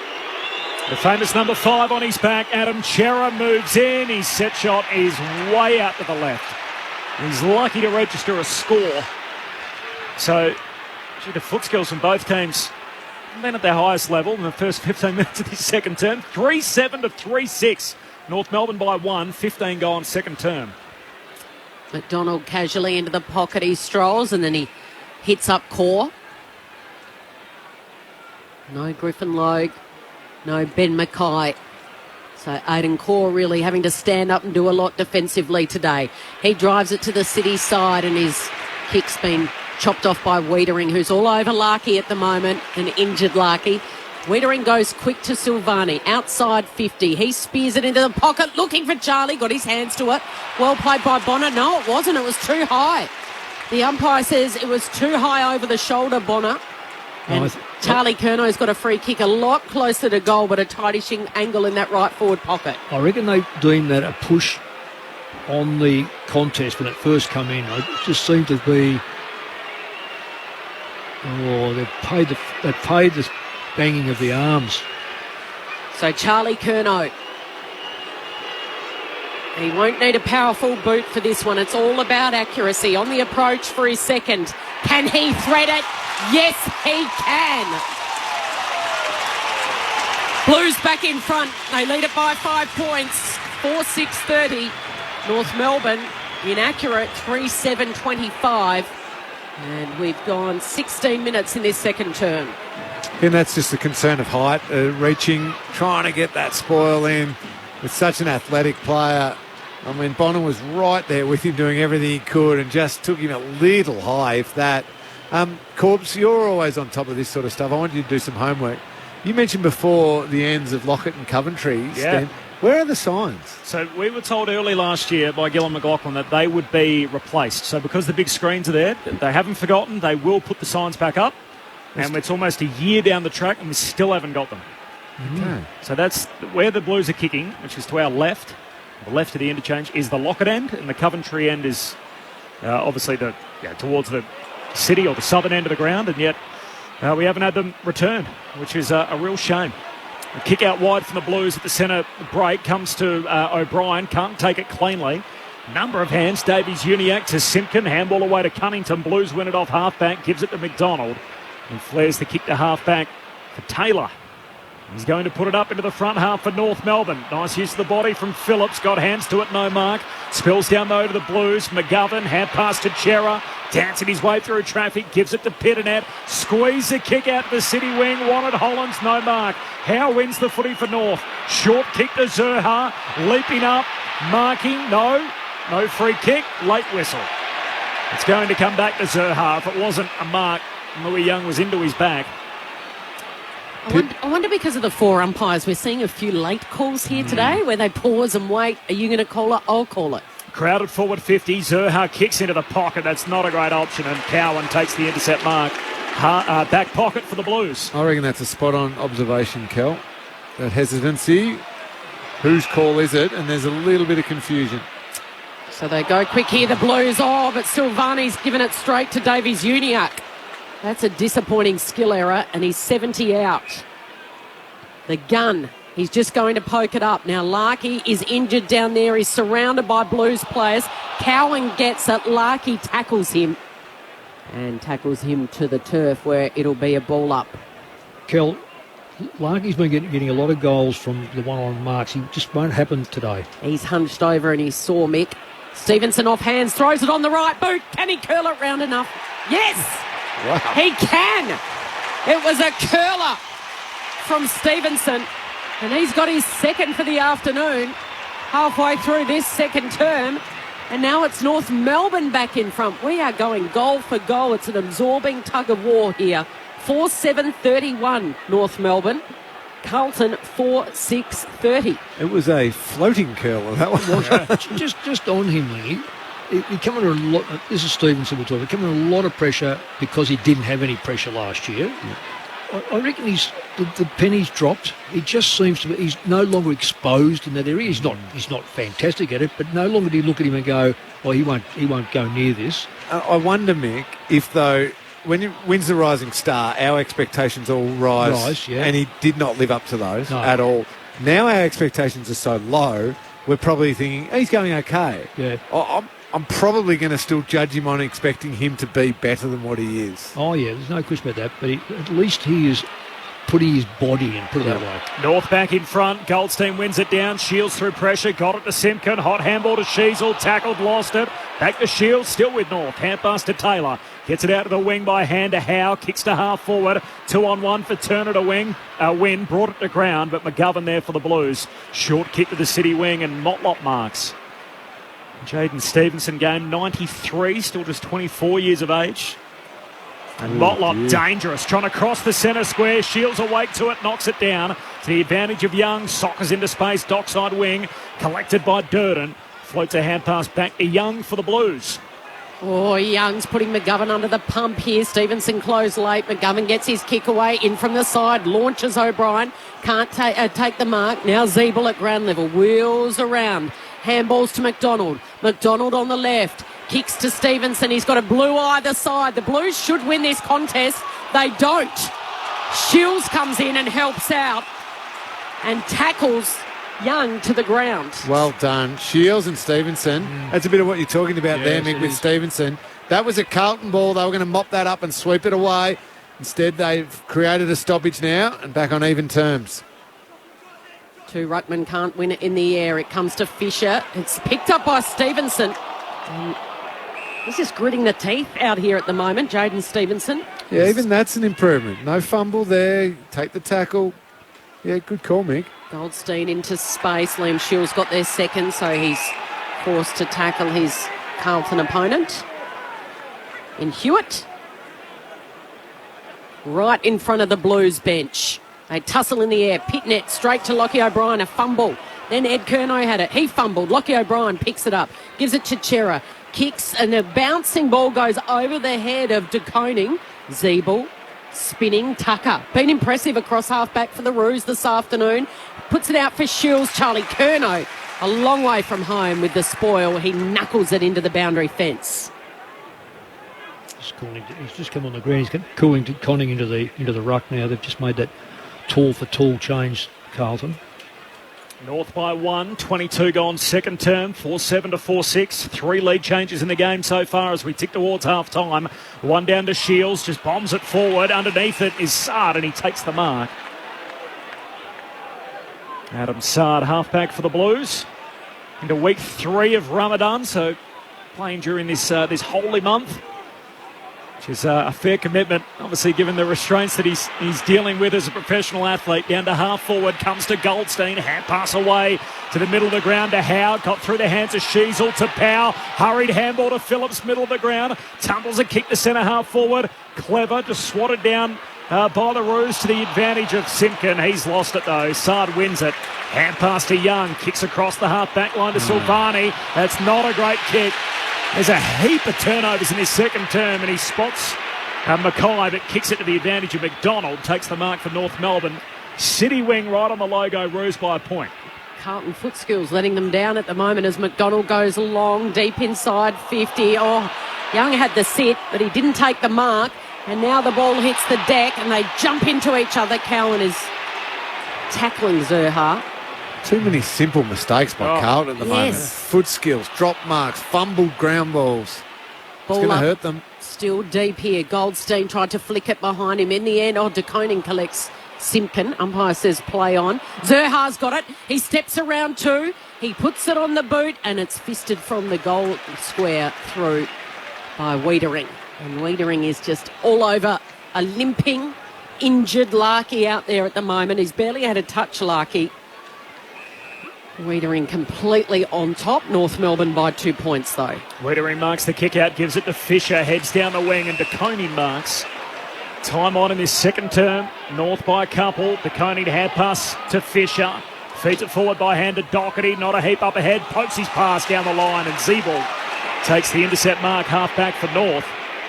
You probably hear it in the call. There's just no rhythm or flow. No. It just constantly breaks down, and the turnovers and chaos football. Oh, it's hasn't been that easy on the eye this second term. North by a couple. And we're not talking about kicks that have been that overly difficult. Like the Carlton players have made a good lead, got a break on their opponent, and then it's just getting missed or landing on their heads. Well, Zeeble to Bonner, and he drives a kick down the wing, and Comden fell over and knocked out of play by Newman, so boundary throw-in. Just beneath us and in front of Tim Hodges in the front row. Hodgie. I don't know if this is a reason, but North Melbourne has a new jumper. It is a light blue. Carlton, we obviously know, has a dark blue. They've both got white crests on the front. Maybe that's an excuse for why we're seeing so many turnovers here. Jim, I think you've had too many to drink. I didn't know a polite way to say it, Mick. No, Mick didn't know a polite way either. No, we love your insights, Hodgie. You just might need some glasses. North Melbourne by 2 points. That's what the poor assistant coaches copped in the box when they're like, I've got this idea for a matchup, Mick. What do you reckon? In the meantime, there's a boundary throw-in right down in front of us, in front of Hodgie, who we absolutely love. And Davies Uniacke is tackled over the turf by Cripps. It was a bit of an extra punch in it, the two number 9s. Great sportsmanship. Bring each other back up on their feet. You want to reply, Hodgie, while you're down there? Still waiting for this boundary throw-in, or have you left us? He's left. He's gone early for the half-time. Food and drink. Okay, boundary throw-in, and O'Brien's put that out of bounds on the full. Free kick to the Roos. Bailey Scott, son of a North Melbourne premiership player, of course, in Robert Scott, kicks down the line. Another turnover. Sard skids in to take the intercept mark. 4 goals each, both with a bunch of behinds, and North lead the game by 2 points. The kick from Sard finds Ed Curnow. Short to Fisher going across the ground. Hands it to Sard. Squeezes a kick away, and Honey marks. First game of the year for Josh Honey. Dear. That's not a great kick. Slides up the side of the boot. Put Newman under the pump. Boundary line out on the City side. Short kick to Hewitt.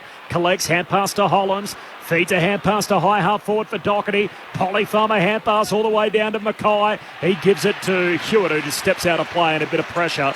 And then we got another stoppage and a boundary throw in right half forward for Carlton. Kicking to the Lockett end. North by a couple of points. 27 played in this second term. Yeah, 2 minutes to go. So if you're in under the closed roof, it's been a bit of a struggle this second term. After I said that first quarter was fast and fabulous, go and get something to eat or drink, get the line early. High kick, and it's thumped over the line. There's a hold here, though. Oh, okay. That is... So it was a kick from Hollands right into the goal square. It was thumped over by a Kangaroos defender, but the hold is on Core. As McDonald was coming to help out with a clear spoil. Gee, I'm not seeing much on the replay. Charlie Curnow is lining up for his third goal directly in front. Here's a different angle. What have we got? Oh, maybe over the shoulder a little bit. And Charlie Curnow makes them pay. He's got 3 before half-time. Carlton by 4 points. 5-6-36, North Melbourne 4-8-32. Well, he makes them nervous. That's the whole thing. But around the ground, that's no free kick. In the 10-yard square, when they're both exposed, then the umpire will be looking for a free kick. That's what they do, the umpires. They've got to find a free kick or not find a free kick. I reckon Aiden Caw's arm has slipped over Charlie Curnow's shoulder, his left shoulder, for a fraction of a second. That's what the umpire's seen, but, gee, Mick, I don't know about that one. Well, if there was no fourth umpire, in all honesty, there's no free kick. But that's why they brought the fourth umpire in, because they think forwards, there's too much holding behind play. Well, that's been going on for 100 years. And I'm not saying it's right, but those things happen. Backline players, a forward grabs just as much as a backline player, Kel. Fourth lead change, Carlton by 4 points. Goldstein down to Zerha. Hand pass away to Davies-Uniacke. He releases Simpkin. Simpkin out of the centre square, gives it to Power, spears it inside 50. Turner drops the mark. He follows up. Phillips on the run, kicks the goal. And Will Phillips returns North Melbourne to the lead. Straight back at you. And a 2-point lead for North Melbourne. 5-8 to 5-6. 29 minutes gone in the second term. A great response by the Kangas. Quick out of the middle. They got numbers forward hard too. Once Davies-Uniacke and Simpkin combined in the middle of the ground, players were charging forward for the Kangaroos. They had a few options on. Simpkin, who was involved in the centre clearance, was actually there waiting for a handball off Phillips. Instead, Phillips took the responsibility and nailed it beautifully. They're real impressive, aren't they? Simpkin and Uniacke, Uniacke, really impressive together. Yep. Noticed them that they were definitely out of the side in that last week loss to the Hawks. So Phillips in Boomer's old number. Boomer's taking part at half-time, Corby. He is, in the kick for the kids. Head-to-head shootout with our own Mark Murphy. A minute to go. Simpkin rips it out of the centre again, throws it on the left boot. Can they get a quick one before half-time? Almost a mark to Young. But here's a chance for the Roos. Ground level is a scrap. Ed Curnow picks it up, just kicks it out of the danger zone. Jack's there in Silvani, but it's gone the double fister from McDonald over the boundary line.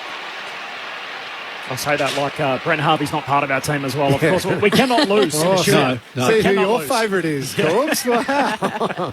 I'll tell Boomer about that. Flick back in. Pitnet and Goldstein. Goldstein straight down to Zerha, who had to fumble it in the end. Zach Fisher's able to pick it up. Pumps it towards Charlie Curnow in the centre of the ground. Almost trapped, but not quite by Honey. Took his eyes off it. Now it ricochets the way of Sheasel. Kicks backwards to Zeeble. How smart's this kid? 28 seconds to set something up. Mick Moldhouse is referring to Sheasel, the 18-year-old from Ajax Footy Club. He went 34 and then 30 in round 2. Didn't quite get to 30 in round 3. Not one player has done it before. Imagine if Harry Sheasel wins the Rising Star and Nick Dacos wins the Brownlow. He's been an excitement machine in the AFL world this year. So long down the line go the Kangaroos. Good Friday footy. And we have a contest on our hands. It's the Kangaroos by 2 points. 5-8-38. Carlton 5-6-36. It was pretty. It was fast in the first quarter. It was pretty. It was ugly and slow in the second quarter. A lot of errors creeping in from both these sides. But we definitely can't wait for the second half here. Neither can the huge crowd in for Good Friday footy. The goal kickers, well, it's North by 2 points. Stevenson has 2 singles to Phillips, Taylor and Zerha. And for the Blues, 3 to Charlie Curnow and 2 to Harry Mackay. That is the interesting talking point, Kel. We talked a lot about it leading in as to how North were going to be able to contain the two-headed monster up front. They have all 5 goals between them. Interestingly, last time they met, they kicked 7 between them on that night. Curnow kicking 3, Mackay 4. But historically, they'd only had 2 other goals in 4 meetings up against North. So got hold of them last time. They're hitting the scoreboard again here. And despite that, it's North Melbourne by 2 points at the half. Mick Moldhouse and Cameron Ling on Grandstand AFL. Interestingly, not a lot of contested ball in this game. Not high numbers, are they? No, they're not high numbers. Not high numbers inside 50 by the Blues for a side that wins a lot of the football. In fact, I might get you to get that, Corby, if you can. 22 inside 50. 22, and that's not a lot from a side that's hasn't lost a game this year. North Melbourne's. It's interesting when you look at. I see Goldstein and I see Davies-Uniacke and I see Simpkin I don't see a lot of the Carlton players. I see Paddy Cripps from time to time, but I don't see them collectively working together and getting a lot inside. I reckon Carlton only went inside there 8 times, which is quite extraordinary to go inside the front 50 8 times. Well, the leading possession winners, sorry to jump on, for Carlton, Sard with 18. Halfback. Louis Young with 16 as a key bag. Zach Fisher with 16, there's a midfielder. And Mitch McGovern with 14. Yeah. So, what's that? 3 out of the top 4 are all their defenders. Yeah. So the Carlton midfield is just not getting enough of the ball right now. No, they're not. And interesting to say about last week, with those players that are out, clubs that are on the move, they can't afford good players to be out of their side. Yeah. You know, the top sides can probably get away with a couple of blokes out because their next 23rd, 25th to 27th player aren't too bad. But so right now they're taking it right. Well, they're taking it more than right up. They're in front by a couple of points, but they've earned that. Larkey is definitely injured. There's no question about that. It almost looks like he's got a severe hip pointer, the way I'm reading, or something there. They're clearly saying it's not muscular because they take him off. He's sore.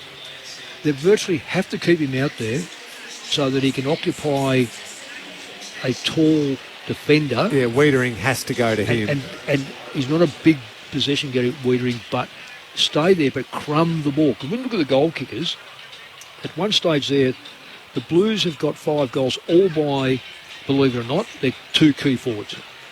North Melbourne are spreading theirs a little bit, and they have to because they're not going to get them through Larkey today. It feels like a bit of schoolyard footy at the moment for Carlton, where kick it up to the pack and either one of those 2 guys take a big mark or draw a free kick because they're bigger. There's your goal. There's not many other options, and even Harry and Charlie aren't getting the nice one on the lead as well, like the nice easy one, or one of the small forward, Durden or one of those aren't bobbing up in a really good position because everyone's worried about the big fellas. It's old school schoolyard. Just kick it to a big pack. One of our tall guys will mark the footy. And unfortunately for Carlton, their fundamentals are letting them down in that first half. Skill errors and fumbles and little things like that. It's funny, you could say it's easy to fix up, but within a game, when it's happening, it is hard to fix it up. That touch, and that little kick, or just popping it on his head and that sits him under it and he gets spoiled instead of everybody else being able to break and a dangerous play going forward works. Now, only a small theory, but when you're not matching them in height, as we know with Zeeble and these sort of players, then the tendency is when the ball's 80, 90 metres, they play in front. Yep. So all of a sudden that lead is almost taken out. It's only when the ball comes in about 40 or 50 metres that you start to step in behind and see if you can get the ball over to punch the ball from clear. So if Carlton are going to work through this, when the ball gets to 50, 60 and your man all of a sudden gets behind you, that's when you've got to take that space in front and start doing your leading. You can't lead from 90 metres. It is half-time in the Super Clash between North Melbourne and Carlton. The thoughts of Mick Malthouse and Cameron Ling. The Roos by 2 points at half-time. Interestingly, the kick-for-kick shootout's about to start. The kick for the kids is about $2,000 for every goal. And if you want to know who's taking it more seriously, Mark Murphy is in the full Carlton kit with the shorts and the socks on and the footy boots. And Brent Harvey just has the jumper on with some training shorts, Mick, and some runners. Yeah. So your former captain is out there fully kitted up with the footy boots on. Yes, I've coached it well, and I have actually coached Boomer Harvey. We've become pretty close. Well, not say close friends, but just good acquaintances from time to time. But I guess he's played more games than anyone else, and you've coached more games than anyone else, and your career's almost overlapped. Well, yes, they did overlap, and he was my captain in the Australian-Irish series here in Australia. Right. So we built a nice little rapport with one another.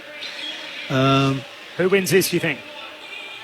Well, I reckon Boomer might win it. Yeah. Murph was talking down his chances too. Well, Murphy's a very, very good kick, let's face it. But if there's a bit of pressure put on, like I don't know what if they have to stand. But Boomer doesn't miss too many. Yep. No, I think Murph's quite rightfully the underdog. We'll keep an eye on it. It'll conclude in about 5 or 6 minutes' time, so we'll be able to bring that to you right here on Grandstand AFL, and we'll get a special visit as well from the Royal Children's Hospital. It is the Good Friday Super Clash between North Melbourne and the Blues. The Roos by 2 points at half-time. All of that coming up in the second half action right here on Grandstand AFL. But first, the latest from the ABC Newsroom.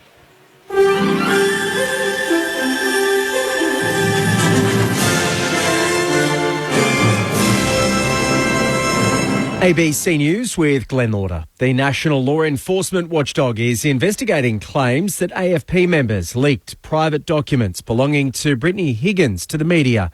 Here's political reporter Dana Morse. The Australian Commission for Law Enforcement Integrity has launched a new probe into the police handling of former Liberal staffer Brittany Higgins' rape investigation and trial. The Commission was already looking into allegations about the police handling of the case. It's now confirmed an investigation into allegations about an image from Ms Higgins' diary used in reporting by the Weekend Australian, but which was never tendered in court.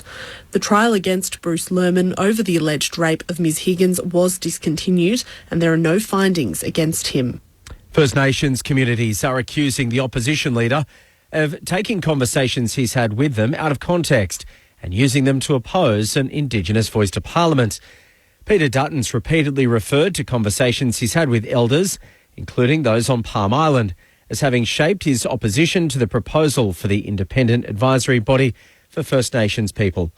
Palm Island Bookamun elder Alfred Clay says his communities largely support the idea of a voice. He's misrepresenting what the people I've spoken to support the voice. They got questions about it, but that's normal to have questions about something new like this. And maybe they have their fears and then they just want those questions answered. The Australian Army's Taipan helicopters are back flying after an incident last month where one of the aircraft was forced to ditch into the sea. Defence says the MRH-90S, which had been grounded, returned to normal operations on Thursday with risk mitigation in place. A spokesperson says the measures will have minimal impact on planned flying operations and the investigation into last month's incident is ongoing.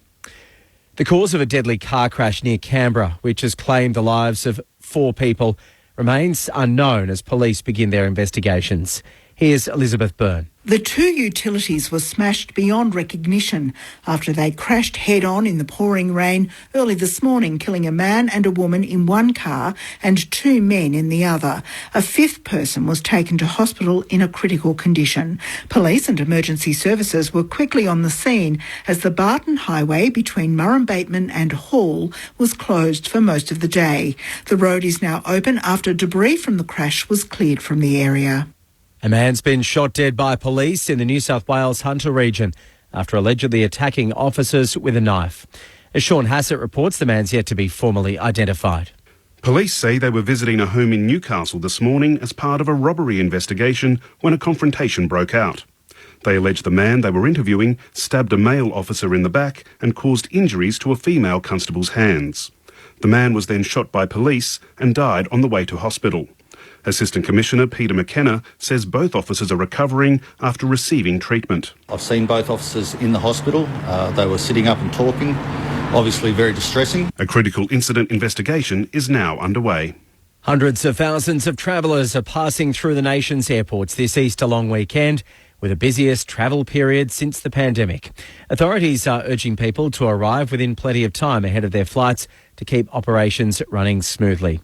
In Brisbane, Peter Doherty from the airport says a lot of people are travelling through to regional parts of Queensland. Just pulled the data and the fullest flight today we have is actually bound for Cairns. So there are 28 services to Cairns today. So many people flying into Brisbane from southern states and heading to Cairns, Townsville and Mackay. So when Brisbane Airport is busy, the regions are busy too. Overseas, and Israel has launched a series of airstrikes on Lebanon and Gaza following a barrage of rocket attacks by Palestinian militants.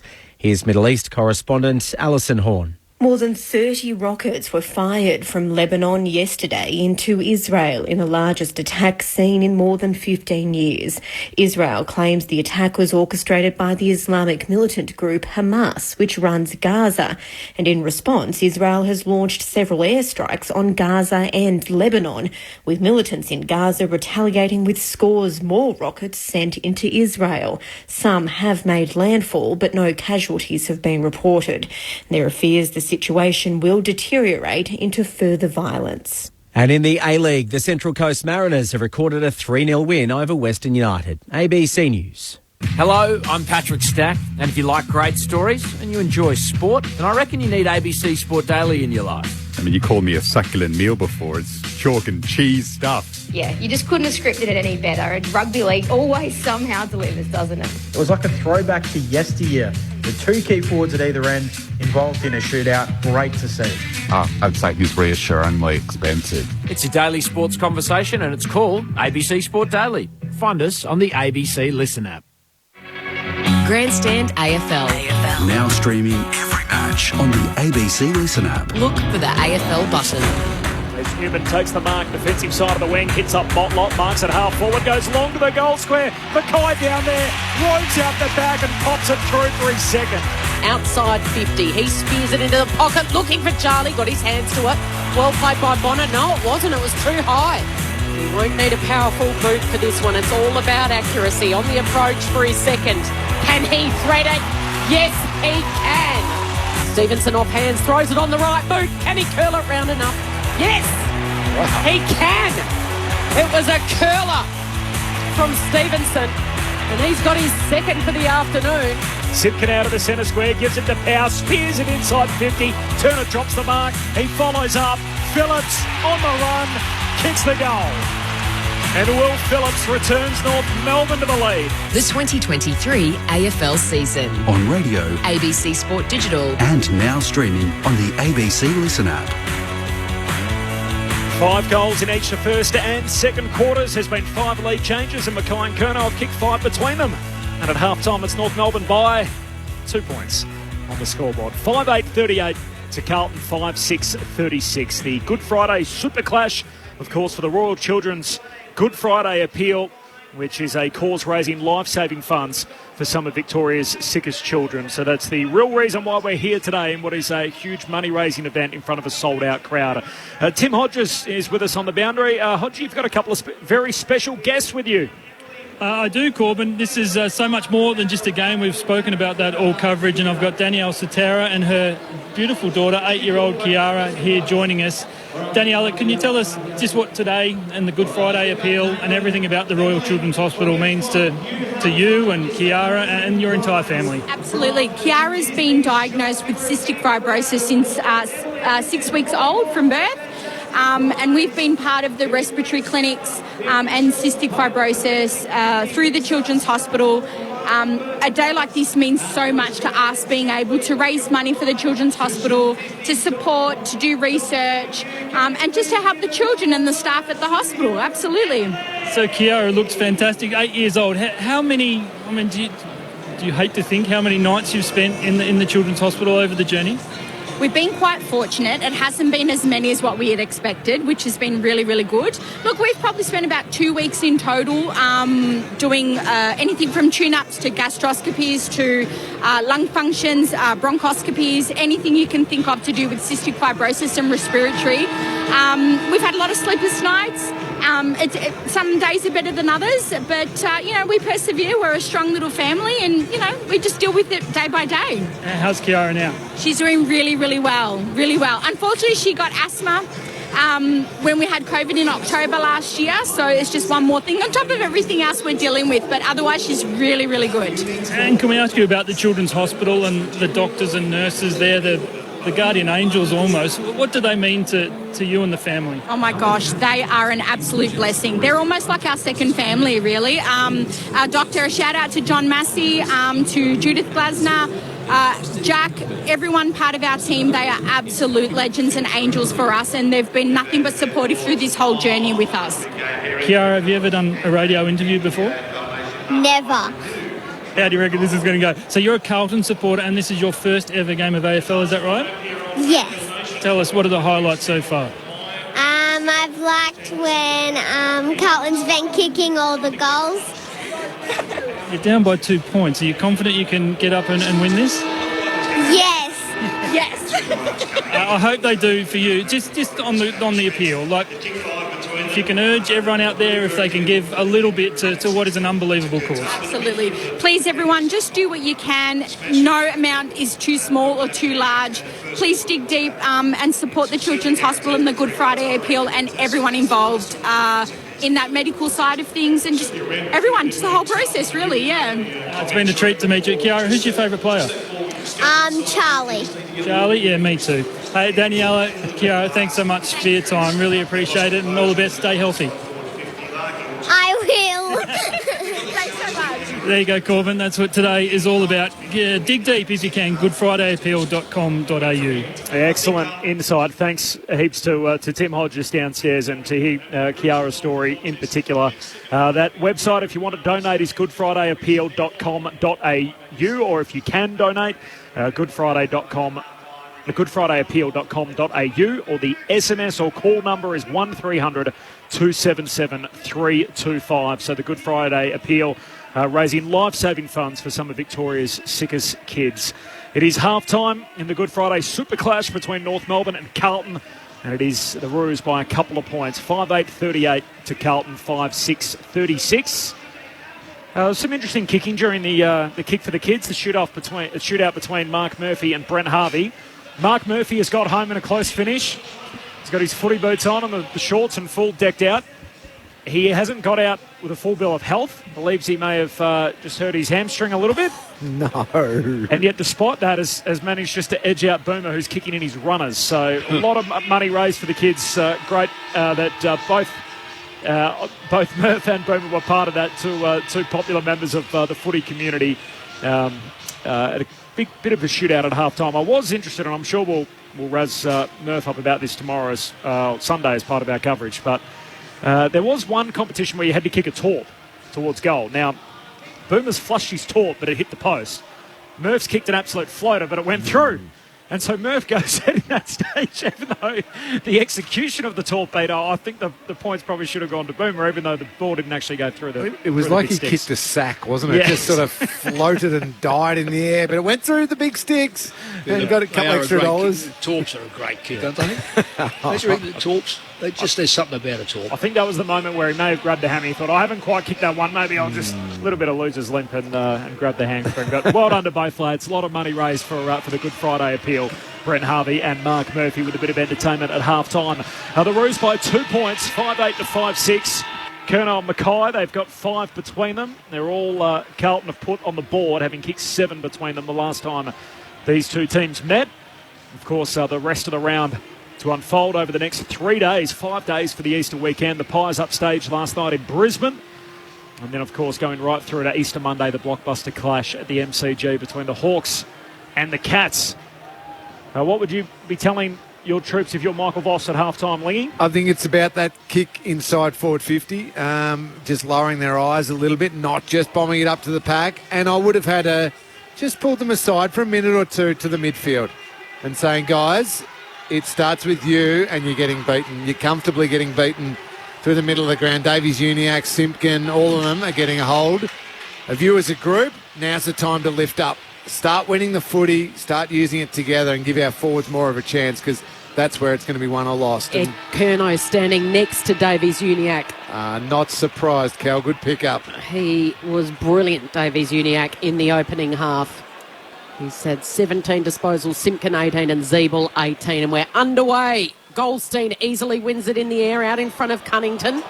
He was tackled, so he lets the ball go loose. Zerha then applies a tackle. It's a loose ball. Motlop's in there fighting hard. Umpire blows his whistle, says he'll throw it up in the air inside that centre square. I swear Goldstein and Cunnington could play footy with their eyes closed and they'd still find each other. Just like they did then. Oh, they must have played over 200 games together, you would think. So Cunnington, and then it bobbles around before charging through was Scott, and now they're off. Davies Uniacke, handballs. Handball to a 2-on-1. 2 Kangaroos. It went straight to the one blue was McGovern. And now it's off to Honey, who delivers it inside 50. Doesn't deliver it very well. Core, a give and go, charging out of that defensive 50 and then flicks the kick wide, where Curtis Taylor marks uncontested. Defensive side of the broadcast wing. He floats the ball to Curtis. From one Curtis to the other. This is Paul Curtis, who wants to play on with his left. Puts it out in front of Larkey, who finally got a step on his opponent. He took the mark in the left forward pocket. He winced. And he doesn't have Wiedering for company. Tim Hodges downstairs. Where's Wiedering? No, he's just running off on him, Kel, because he knows Nick Larkey can't move. So he just ran off the ground to provide an option then. then the turnover came and Larkey was all on his own in the forward pocket. Yeah, anyone less than a good player, he will outmark. But yeah, so Hewitt was the man that was caught a couple of steps behind him. Larkey for his first. He hasn't missed all season. He's kicked 12 straight. It's punched through on the line. He's still got the perfect accuracy in 12 straight. It's interesting when he runs, like he's pulling up short after every step, so clearly he's hindered. But if they can get him one-on-one with someone who is not up to Wiedering standard. McGovern out to half-back on the kick-out, but it's coming back. McDonald for the Roos through the hands of Scott to Cunnington. Hand pass to Simpkins, centre-half forward. Dishes it off by hand to Zerha. The ball with the fend off and the finish in the pocket. Cam Zerha, all class. What a start to the season he's having. And North Melbourne lead by a game-high 9 points. 2 minutes into the second half. 6:9:45. Carlton a 5:6:36, and Zerha doubles up his second of the day. Again, North Melbourne hunted after the ground ball and a couple of good quick hands. Carlton slow on the defence, and then it was just Zerha's brilliance. Fend off on the left, running towards the boundary, and nailed it beautifully. Fantastic start by North Melbourne. I want to rewind about 2 minutes, Mick. Carlton had the ball here. Yeah. I think it was Josh Honey got the ball. Kicked the ball inside forward 50. Just another woeful kick inside forward 50. North Melbourne rebound, and the ball's lived down there, and the Zerha goal. The right people, Lingy, you're getting the ball for North. Yep. And unfortunately, that's not the case for Carlton at the moment. North's biggest lead, 9 points. Goldstein just grabs it out of the air, throws it on the boot. It's a bouncing ball. Here's a chance for Comden, who gives it off to Zerha, throws it on the boot. It's a behind. Could have kicked 2 in a matter of 20 seconds there, Zerha. I don't love the Mitch McGovern-Zerha matchup. No, it's not. You've got a ground. I know he's a marking player, but he's a bull ground player. McGovern's basically a tall. Again, Carlton go boundary line. Sard out to Wiedering at half-back. Spears the kick down the line to Mackay. He's a long way up the ground, isn't he? You can almost call him just out of half-back. Short kick to Cripps in front of the interchange. His first touch here of the second half off 42 last week. He thought about going back and then takes on Bonner on the mark. And the Brownlow medalist down to Doherty at half forward. Zeeble arrives late. Spoils illegally. Chopping the arms of Doherty and a free kick. The All-Australian defender at high half forward. He's about 70 out. Harry wants it short. Doherty's just going to lay it up. And the Charlie Curnow, Silvani direction. Silvani with the big leap. Got hands on the 40, but the umpire spots a free, and it's going to McDonald, who stood in front. Silvani leapt into his back. I thought it was off the ball. Was it Charlie Curnow? Not too sure where that free kick's come from. Anyway, it's a North free. They've got it last line of defence. Because the mark attempt wasn't unrealistic. No, not at all. He didn't use his hands at all. He just jumped on the guy's shoulders, on his head effectively. And touched the footy. Yeah. Extraordinary leap from Silvani. Now the ball's gone round the outer side and the umpire's picked out a free kick here in the contest. And it's going the way of the Blues. It's all confusing at the moment. That So one's this come is from nowhere as well. Nick Newman that's got it 70 metres out on the outer side. Here comes the big pack kick, though, you'd think again. Oh no, confusion. Instead it's going to Young. Everyone's confused. Young, can he find a target inside 50? He can't. It goes the way of Charlie, who turns around and spears it through. Curnow with his fourth. It's going to be looked at, Cal. He can do it in the air. He can do it at ground level. He can do it anywhere, Charlie Curnow. And they're just going to have a quick look at it because it did spin through very quickly to see whether it was touched. Well, maybe post. Can we please check the ball crossed over the goal line? Review underway. Thought maybe they were calling for touch off the boot, but now they're having a look at it for the poster. Did it touch the post? The umpire is right there underneath as the Sharon crosses the line. But it did fly through at a rapid rate, so it probably caught him a bit unawares. It almost have to be the goal umpire's call if they can't. That picture there's got no hope of showing it. Inconclusive, so therefore it is the goal umpire's call, which... Unless they've got the little snicker. Oh. Looking at these angles, we can see a spike on edge as the ball passes the post. So Decision on the Snicko. scoreboard. So this is Snicker. Yeah. Good call by Jack Zeeble. He was the one that let the umpire know. I know they do check it anyway. It's a behind. Charlie doesn't have 4. He's got 3. And North Melbourne by 9 points, early stages of the third. So Sheasel with the kick-out duties. He sends it wide to Davies Uniacke. He's been all over it again today, having missed round 3 with that calf complaint. 20 votes from the coaches in the first 2 rounds. Only the 6th player to have ever done that, Davies Uniacke. And right as I'm giving him a rap, he turns it over, kicks it down the line, and Cowan takes the intercept mark for Carlton. Interestingly, the previous 5 that have maxed out with the coaches after 2 weeks, 3 have won the Brownlow. As Cowan kicks inside 50, and Silvani's got it here. Just a bit of body work, and he takes the mark left half forward, 35 out.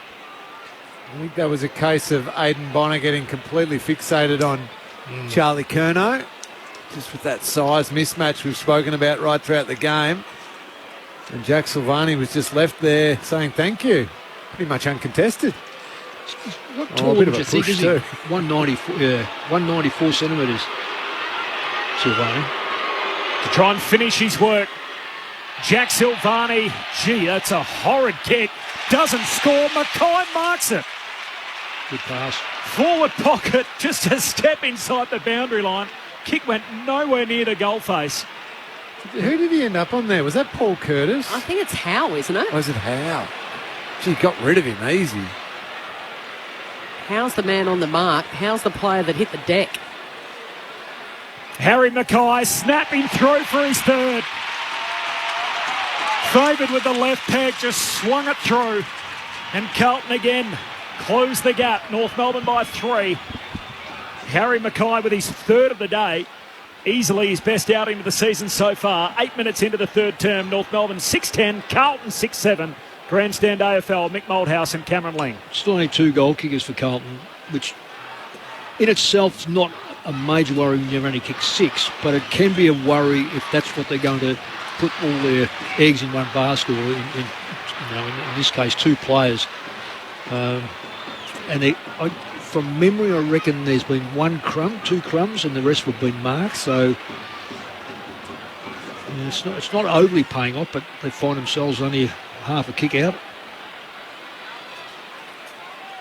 North by 3. Perfect bounce. Goldstein, Pitnet renew hostilities. Free kick off the ball. Going to Phillips for the Kangaroos. Goes short to Scott.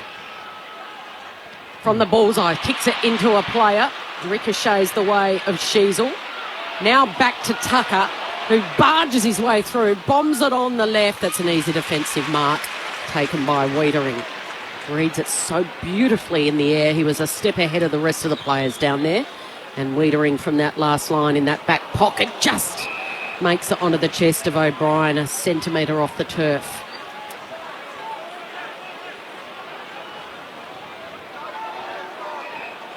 So Lockie O'Brien and a slow play again for Carlton. Just kicks it down the wing to a contest. Mackay works his way to the front. Couldn't rip it down. Spills to Jerry. Gives it to Cripps. Scott tackles him. Says play on. Comes out the back door to Hewitt. Carlton go down the wing. Doherty at the drop. Takes the chest mark. Rides the contact from Tucker. Sends a hand pass inboard to Cripps. The smooth mover through half forward. Kicks it deep to Charlie. One out in the cage with Core. No mark. Falls to Shields. Loose handball. G. Fisher looked at the umpire. There was a whistle. He got cleaned up in the process. And it's going to be a North Melbourne free kick. Davies Uniacke's going to get it behind the play after he was bowled over by Durden. And Fisher felt like he wore one when he was just waiting to see where the ball was going and got thumped into by Core. And the kick from Davies Uniacke is going to sail close to the boundary line. It's touched out. And a throw in here between wing and half forward. The crowd's getting involved in what has been an ugly game after quarter time. 6-10 to 6-7. North by 3 points, 10 minutes into the third. Twirling ball back in play. Powell reads it off the ruckman's hands. Pitnet with a very big sling-ish tackle. Not a sling tackle. No, but it had that bit of action about it, Cal. It did. That's why I said it's sling-ish. Okay, this time it's Goldstein that wins it down. Davies-Uniacke with his head over it. Tackled by Chera. He does a somersault, Davies-Uniacke, as he's tackled by Chera. He's a brute. As Jack Silvani rushes past, he comes to the bench for a breather, and Tom De Koning inserted back into the action. He's going to just hover on the outside of this stoppage where Powell's got it. Tackled by Doherty, and then Cunnington picks it up and he's tackled. Let's get down to Tim Hodges. Hodgie. It's worth noting, Kelly, I reckon this is the biggest crowd I can remember at the Docklands, and with the roof shut, it is just deafening down here, so it's just an awesome atmosphere. And they're going to roar here because they leap on the wing, and then Jaden Stevenson takes off. He has a bounce. He has a 2 bounces. He's going to handball behind Zurha. He's run too far. Jaden Stevenson has run too far, and the Blues are happy to tell him about it. The old-fashioned basketball travel after lighting up this 50,000 plus crowd here at Docklands. The Blues now send it up the wing. Pitnet can't juggle the mark. Cunnington, the brute, takes on a Blues player, but it's a free to Pitnet in that marking contest. So Mark Pitnet for Carlton. 5 lead changes. The biggest lead either way was North by 10 points earlier in the quarter. Pitnet retreats back to McGovern. Long kick across the centre square. Just got it to Newman. And the left footer marks in front of Turner. Swings his kick all the way out to the boundary line. City side to O'Brien. Pokes it down to half forward. Charlie the target. Knocked away from him. Oh, Charlie's worn a full hip and shoulder from Simpkin. O'Brien picks up the footy. Kicks it inside 50, and Motlop marks wide out at left half forward. Curno's bounced back up after riding that bump from Jai Simpkin. So I think that should be 50 metres. If a player just clearly runs 3 metres over where the obvious mark is, and the umpire then has to bring him all the way back, not because of momentum, because he just chose to, that should be 50. North by 3. Motlop with the footy. Arcs out to the right. Kicks from right on the paint of 50. Dobs it. Doesn't need 50. They're going berserk, the Carlton fans. The Blues are back in front. Lead change number 6. In this seesawing super clash on Good Friday, Carlton moved to 7-7-49. North Melbourne 6-10-46. And the Roos fans that are old enough will remember when they cheered for his dad. And now the young lad Jesse Motlop, wearing a different type of blue and white, returns Carlton to the front. 14 played third term, Blues by 3. If I had to go back 2 minutes, Stevenson running inside 50 and decides to bounce it once. I've seen him knock it over from 50. What possessed him then to hand pass to a player who was under more pressure than him? He puts that into the goal square. It's going to go through because there's no one anywhere near there. Was he thinking, I don't want to be selfish? Well, no. Well, I think or it was he just didn't a have bit the of doubt. confidence? No, yeah, confidence more so. Yeah. He's kicked a couple, Jaden Stevenson. He could have kicked just about one of the contenders a goal of the year. Back in the centre, and it's Chera that gets the kick away in the Charlie Curnow direction. It's picked up by Howie, was tripped.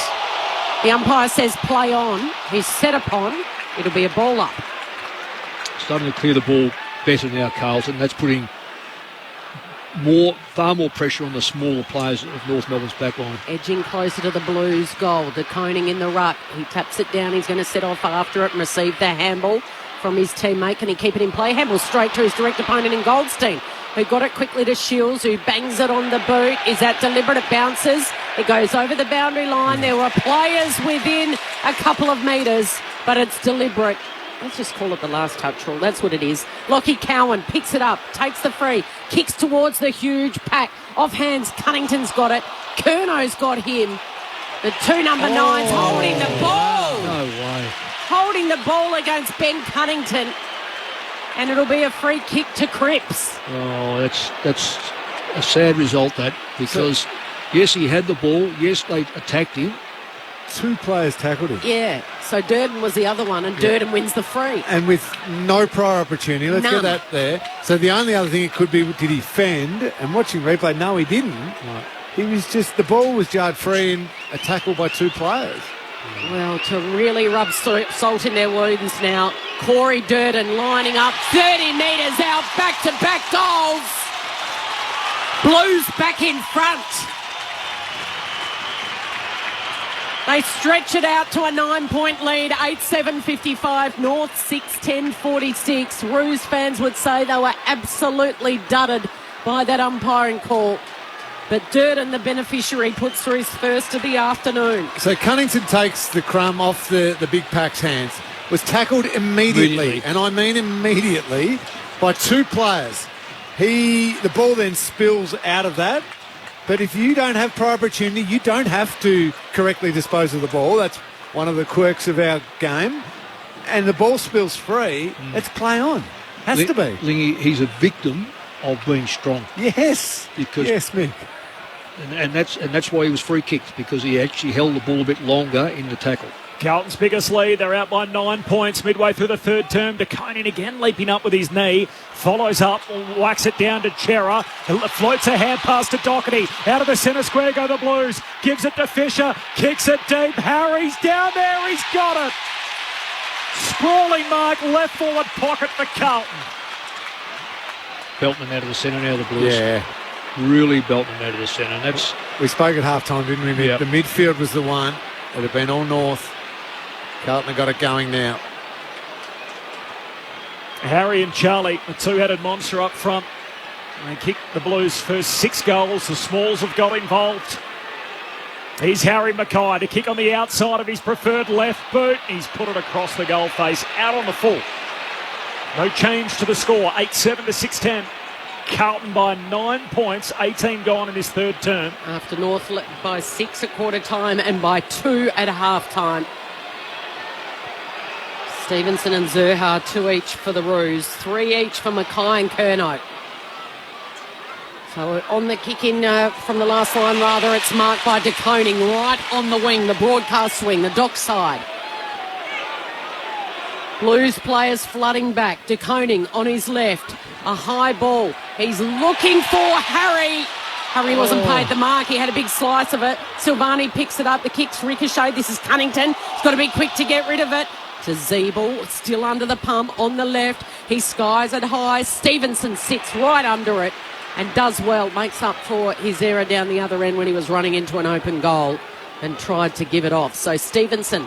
It's a lovely kick. Isn't it a beautiful kick to Curtis at centre half back? Oh, he's in two minds. He tries to run around the player on the mark. Dinks the kick to Cunnington. Awkward half volley. Couldn't get down low enough to pick it up. Here's the turnover for the Blues. Zach Fisher. He can release the run of Durden, who pokes it to Harry. And Mackay has marked on the lead. 45-degree angle, 40 metres out. The set shot. And this is when he can get the wobbles a little bit, Harry Mackay. Kicking's still the most important skill, Mick. You miss a simple kick like that in the middle of the ground. Yep. Put Ben Cunnington under pressure, and fumbled, but the kick just had to hit its target. Harry Mackay going the set snap on the approach to get it out to a 15-point lead. The crowd will tell the story.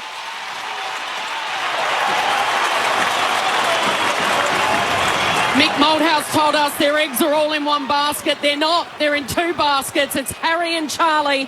Happy Easter, Blues fans. They're out to a 15-point lead. 9-7-61. North Melbourne 6-10-46. Harry has 4. Yeah, transformation, and it's come straight from the middle.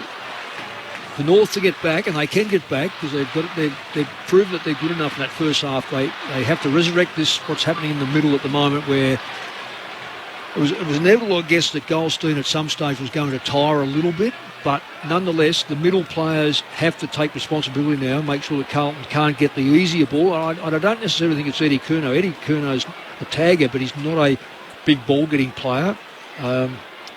It's up to North now to get back in the game through their midfield.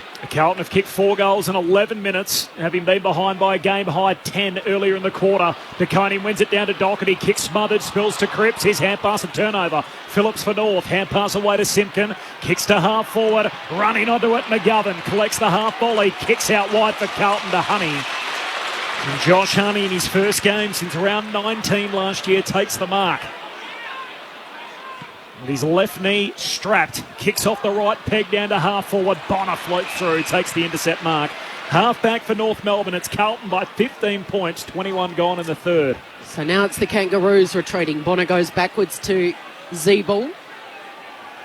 And there's not a lot of movement forward. Yeah, there's no marking options. What they have to do now is really run the ball. They're on the back foot. He goes towards Howe, closing in late was Hollins.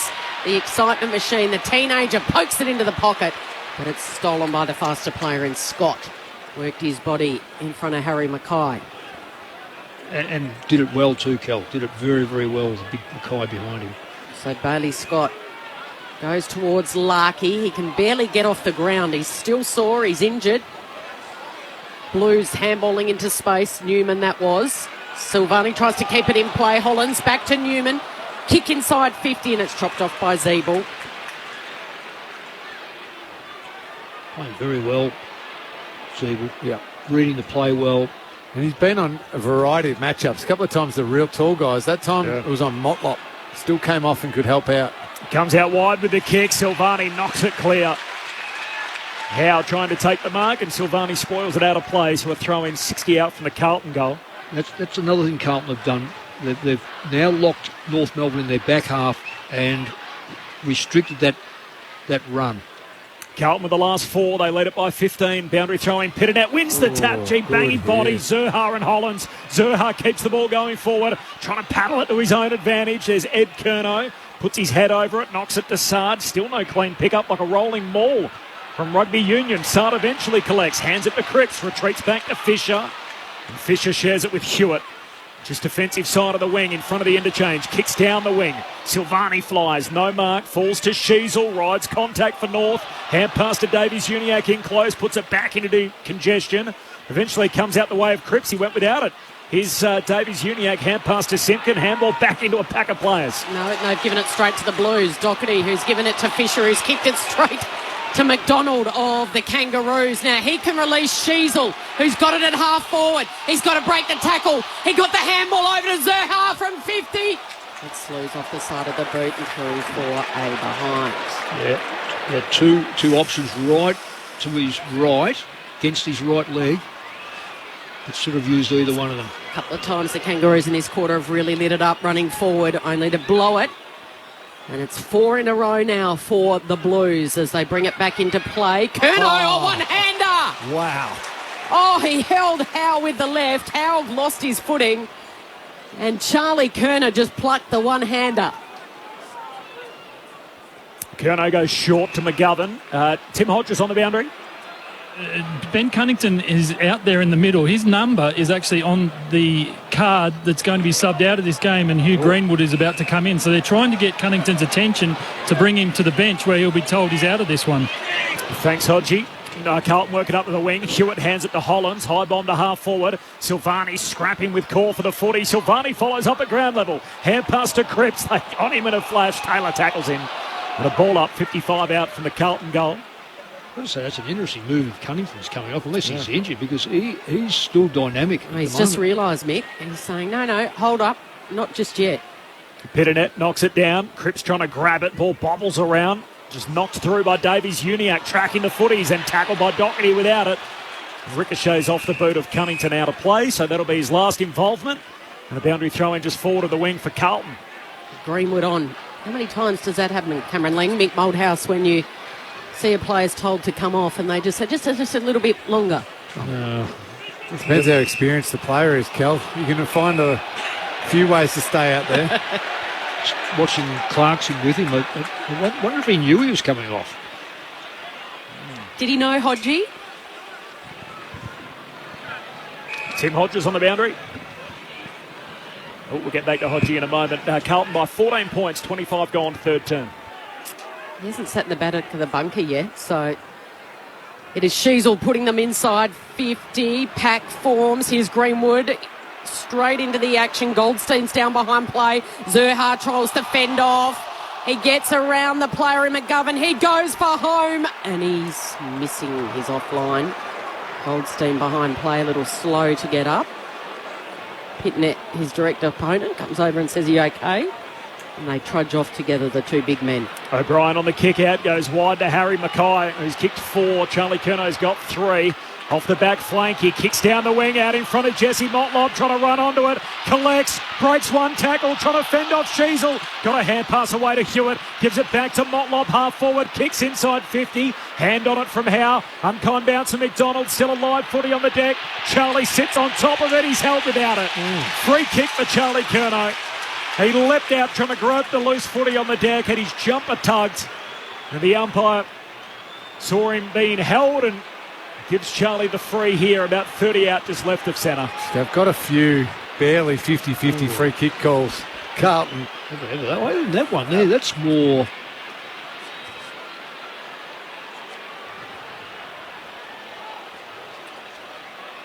So we believe Ben Cunnington subbed out of the game, as Hodgie told us. Obviously Hugh Greenwood on the ground.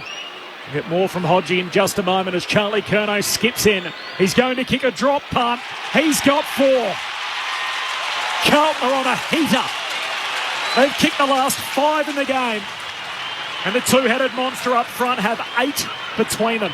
Carlton by 19 points, 27 gone, third term. I've just had the binoculars on Ben Cunnington, Tim Hodges. This is, it's awkward what's happening down there on the Kangaroos bench at the moment. Take us through it.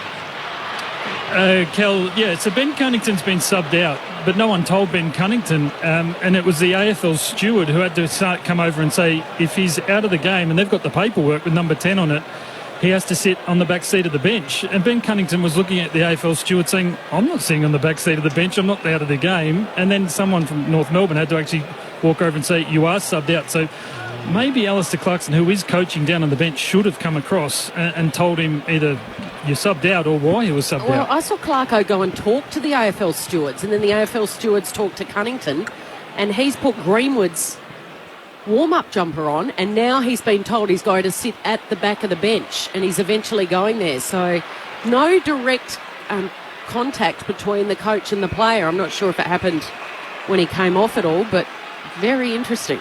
Well, 10 disposals, 4 contested possessions. Well, they need him.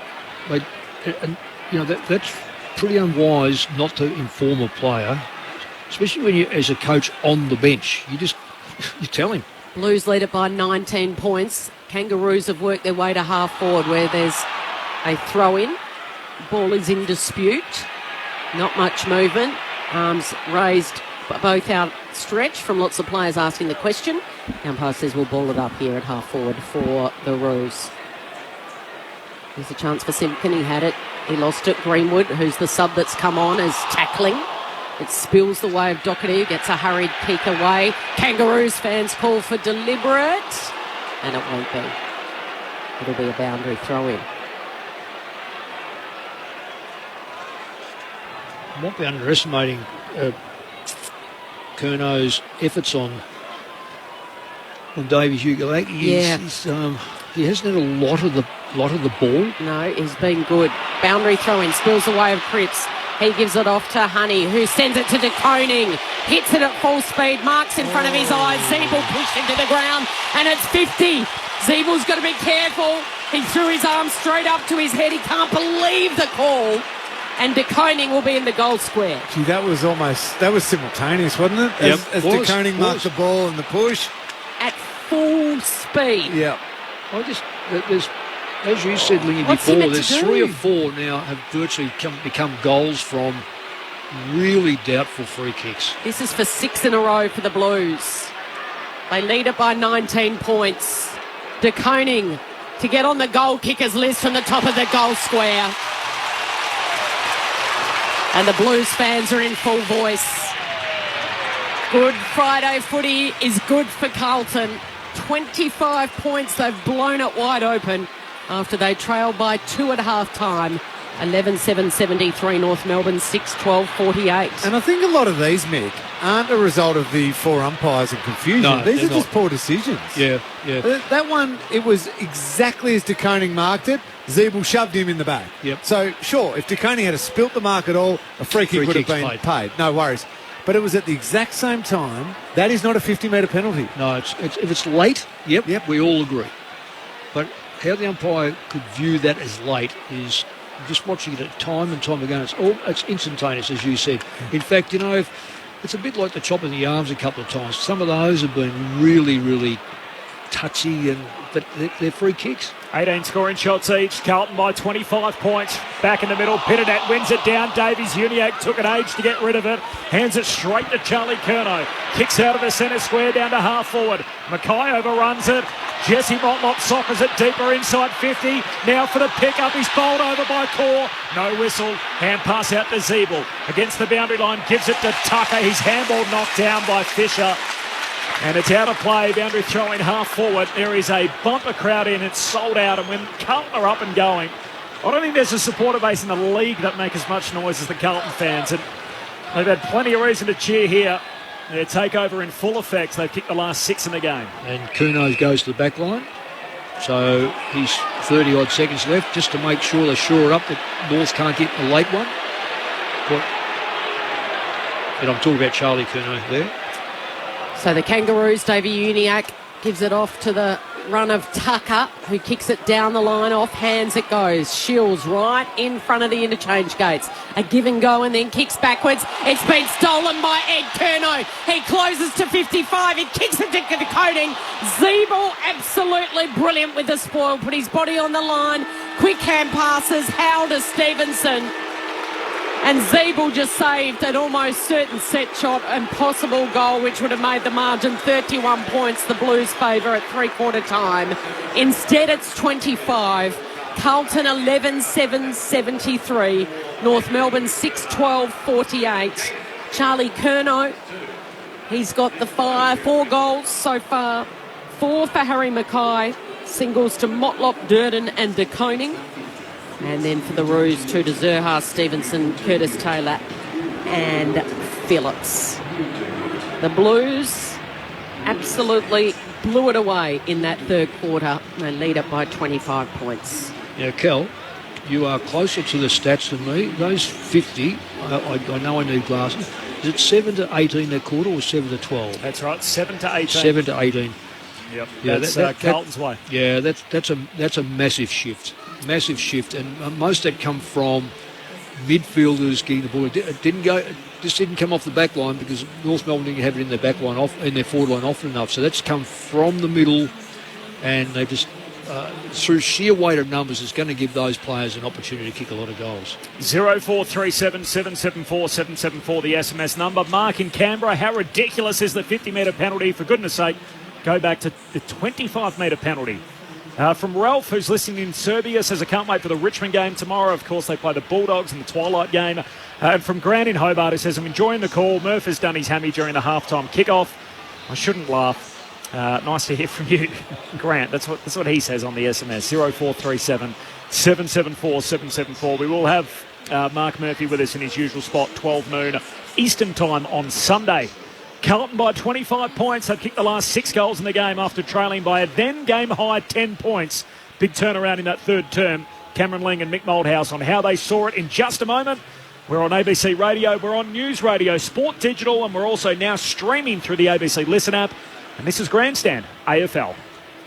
With the ABC Listen app, you can take the footy with you wherever you go. Off to walk the dog? Take the footy! Going camping? Take the footy! Picnic in the park? Take the footy! ABC Sport's expert coverage of the AFL. Incredible grab! And the NRL. Every goal, try, mark and tackle. Live and commercial free. So whatever you're up to, take the footy! Take the footy with you on the ABC Listen app. Grandstand AFL. Now streaming every match on the ABC Listen app. Look for the AFL button. McDonald for the Roos through the hands of Scott to Cunnington. Hand pass to Simpkinson, half forward. Dishes it off by hand to Zerha. The ball with the fend off and the finish in the pocket. Cam Zerha, all class. Jack Silvani, gee, that's a horrid kick. Doesn't score. Mackay marks it. Forward pocket, just a step inside the boundary line. Kick went nowhere near the goal face. Harry Mackay snapping through for his third. Favoured with the left peg, just swung it through. And Carlton again closed the gap. Zach Fisher, he can release the run of Durden, who pokes it to Harry. And Mackay has marked on the lead. 45-degree angle, 40 metres out. To get it out to a 15-point lead. The crowd will tell the story. Hand on it from Howe. Unkind bounce to McDonald. Still a live footy on the deck. Charlie sits on top of it. He's held without it. Free kick for Charlie Curnow. He's going to kick a drop punt. He's got 4. Carlton are on a heater. They've kicked the last 5 in the game. He gives it off to Honey, who sends it to De Koning. Hits it at full speed, marks in front of his eyes. Siebel pushed him to the ground, and it's 50. Siebel's got to be careful. He threw his arm straight up to his head. He can't believe the call. De Koning to get on the goal kickers list from the top of the goal square. And the Blues fans are in full voice. The 2023 AFL season. On radio, ABC Sport Digital. and now streaming on the ABC Listen app. Carlton by 25 points, three-quarter time at Docklands. Carlton 11-7-73, North Melbourne 6-12-48. It is the Blues by 25 points as we turn for home. 0437 774 774, the SMS number. The thoughts of our grandstand AFL experts, Cameron Lang and Mick Malthouse.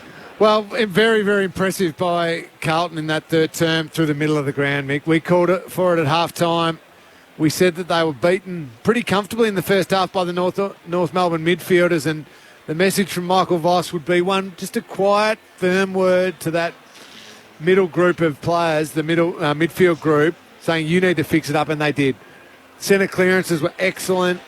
I think Ed Curnow's move into the middle of the ground again was a really good one, but Cripps and Chera and all of those players started getting their hands on the footy, started getting the ball inside 50 with I'd say even a bit better changing of the angles and options and just when to go to the tall and still kick to a lead, when to go to a small. And it was an impressive quarter by the Blues. Absolutely. Sorry, can I quickly say, helped by some umpiring decisions. A couple of shockers, really shockers. But when you analyse North Melbourne's game, they tend to over hand pass, and that's probably because they need to get the ball into a scoring position before they can get it into their 50-metre line. Carlton are using the pace, the running pace, and the kicking power. And why wouldn't you use kicking power when you've got players like Curnow and Mackay up there? And that's in a nutshell. When you analyse, they've kicked 8 goals out of the 11. I don't say they wouldn't have kicked more than 3 goals, but it's just those players, they put you on edge. They're very good players. And look, I'm not repeating what you just said, Wingy, but they've really dominated the middle in that quarter. And up the other end, Larkey, 2 disposals, yet to trouble the score sheet and injured. And Comben, who plays as their other big, 4 disposals, yet to trouble the scoreboard. Yeah, it says it all. Cunnington subbed out of the game. A technical sub by Alistair Clarkson. Hugh Greenwood in. Cunnington with 10 disposals. Sitting now in the second row on the bench. Not too sure what Greenwood can do that Cunnington couldn't do. Carlton by 25. A crooked bounce to restart the term, so they chuck it up the second time. Goldstein wins it down. They all get a touch for the Roos. Through the hands of Davies Uniacke to Zerhard. Then to Goldstein. Kicks inside 50. Simpkin. Nice by Todd Goldstein. Done. He took the ball with his back to the play with runners. The Carlton other runners, defending runners, did the right thing and stayed off Todd. Trying to go to the possible handball receive. Goldstein had enough awareness to go, well, no one's going to come to me. I'll just turn around, hit up the nice little kick to Jai Simpkin. That was classy by the big fella. Fantastic play by him. It was quite amusing to see those players branch off him. Yeah. So to try and break the run of 6 consecutive Carlton goals, the co-captain, a bit of air in the drop punt from Simpkin right to the goal line and off hands. And goes through for a rush behind. McGovern leaping at the footy. Now it's Carlton by 4 goals neat, 1 minute into the final term on Grandstand AFL. Well, that was 3 or 4 metres short. I just can't understand why they don't utilise. If you're going to have that stupid rule in, utilise it. Run past a man on the mark. McGovern on the kick-in duties. That's disposal number 22. Short to Wiedering. Thought about giving the handball off, and now he's going to kick sideways. We're marking the ball uncontested is Newman. Steps around the Kangaroos player. Goes down the line towards Cripps. Over his head. Waiting at the back is Durden. Takes off. Explosive pace. Hits up Curnow on the chest. That's Charlie. Too far out to score. He thought about Jack Silvani in the pocket. Now he goes a little closer to goal towards Harry. Mackay has got his confidence back today. And he's going back to line up for goal number 5. Charlie Curnow's field kicking is elite too, isn't it, Nick? But I'm just thinking the same thing, Lingy, but what a lot of people don't understand is his depth of kicking. Yeah. That is, that's got to be 60 metres. Has to be 60. So and with quick penetration too to get to Harry. It was Charlie hitting up Harry, and Harry missing to the near side on his non-preferred. And because he can come so far up the ground, Curnow, and take a mark like that, and knows he's got the distance in him, that's only gone 10 metres outside. That is a brilliant 60-metre kick. Carlton by 25 points. They've kicked the last 6 goals in this contest. Here's McDonald, takes some ground from the kick out and then sends North to half-back. Comben flies for it, spills down though to Tucker of the Roos. Sweeping hand pass to Goldstein, likewise up into the front half for Zurha. Bit of room on McGovern, then just chips his kick to Larkey, who takes the mark. He hurt himself in the opening quarter. Looks to be above the hip as he chips inside 50. Hands on it from Turner, no mark, falls to Ed Curnow, hand pass to McGovern, squeeze the kick out, straight to Greenwood, who bangs it back goalward but hits the post. Dangerous ball from McGovern trying to clear the dangerous area, kicked it straight to Levi Greenwood, Hugh Greenwood rather, and a behind for North Melbourne. So Carlton again by 24, 3 minutes into the last. And 2 quick kick-ins, and they've got it up to Mackay, who's got it on the Docklands wing, kicks to Silvani, handballs over the top to Cripps, cuts back inboard. The other number 9 takes after him, and Davies Uniacke gets his kick away. Here's Charlie. Charlie goes to ground. McDonald had him. He didn't have it. And Charlie Curnow wins a free kick, and he'll line up for goal number 5. That free kick was there. He basically tackled Charlie Curnow before he'd even got the footy, but it all happened up the ground. Carlton just opened them up completely, and McDonald just had to do something, try anything. So Harry and Charlie have ripped this game to shreds. 7 of the last consecutive goals. Curnow just stabs through his 5th. Harry Mackay's got 4. And they've got 9 of the 12, and they lead up by 30. 12-8-80, North Melbourne 6-14-50. I was going to say, Lingy, partway through the second quarter, I think North have defended very well, but what they cannot afford to do and will continually do is allow either a Curnow or a Mackay to come up to the wing on a relief kick from the back, knowing full well their backline player is going to fall off them. Take an easy mark, because both can kick 60 metres. Well, and small forwards for North Melbourne can't put pressure on if a Carlton defender picks up the ball and can just look up to the wing every time and see one of those two and go, that's right. I don't have to hold on to it, I'll just go bang. That's it. Kick it to one of them. So you've got to come up with those players, otherwise it's just going to be a possession. New game high, 30 points. Carlton's way as Staconi wins it down, spills to Sheasel though with the Roos. High bomb out wide, spills down towards Stevenson though of North Melbourne, jams it on the boot inside 50, hands on it from Comben, no mark. Still a live footy inside 50. There's a tackle on Zurha. It's got to be paid. It's got to be paid. We've got him around the neck. No free kick. And we're going to have a ball up for the pocket. Well, the bloke who did Ned Kelly did it probably... Oh, my goodness. Up it goes. Goldstein knocks it down. Cripps got a hand pass out, went straight to Tom Powell, makes him pay. Powell hooks it through. And at last, North Melbourne end the run of 7 consecutive Carlton goals. That's extraordinary. 12-8-80, North Melbourne to 7-14-56. Carlton by 24 points, 6 played final term. I just watched Zurha ask the umpire, and the umpire said you put your arm up and attracted the free kick. Well, I've got to say that no wonder he's disappointed and just wondering what took place.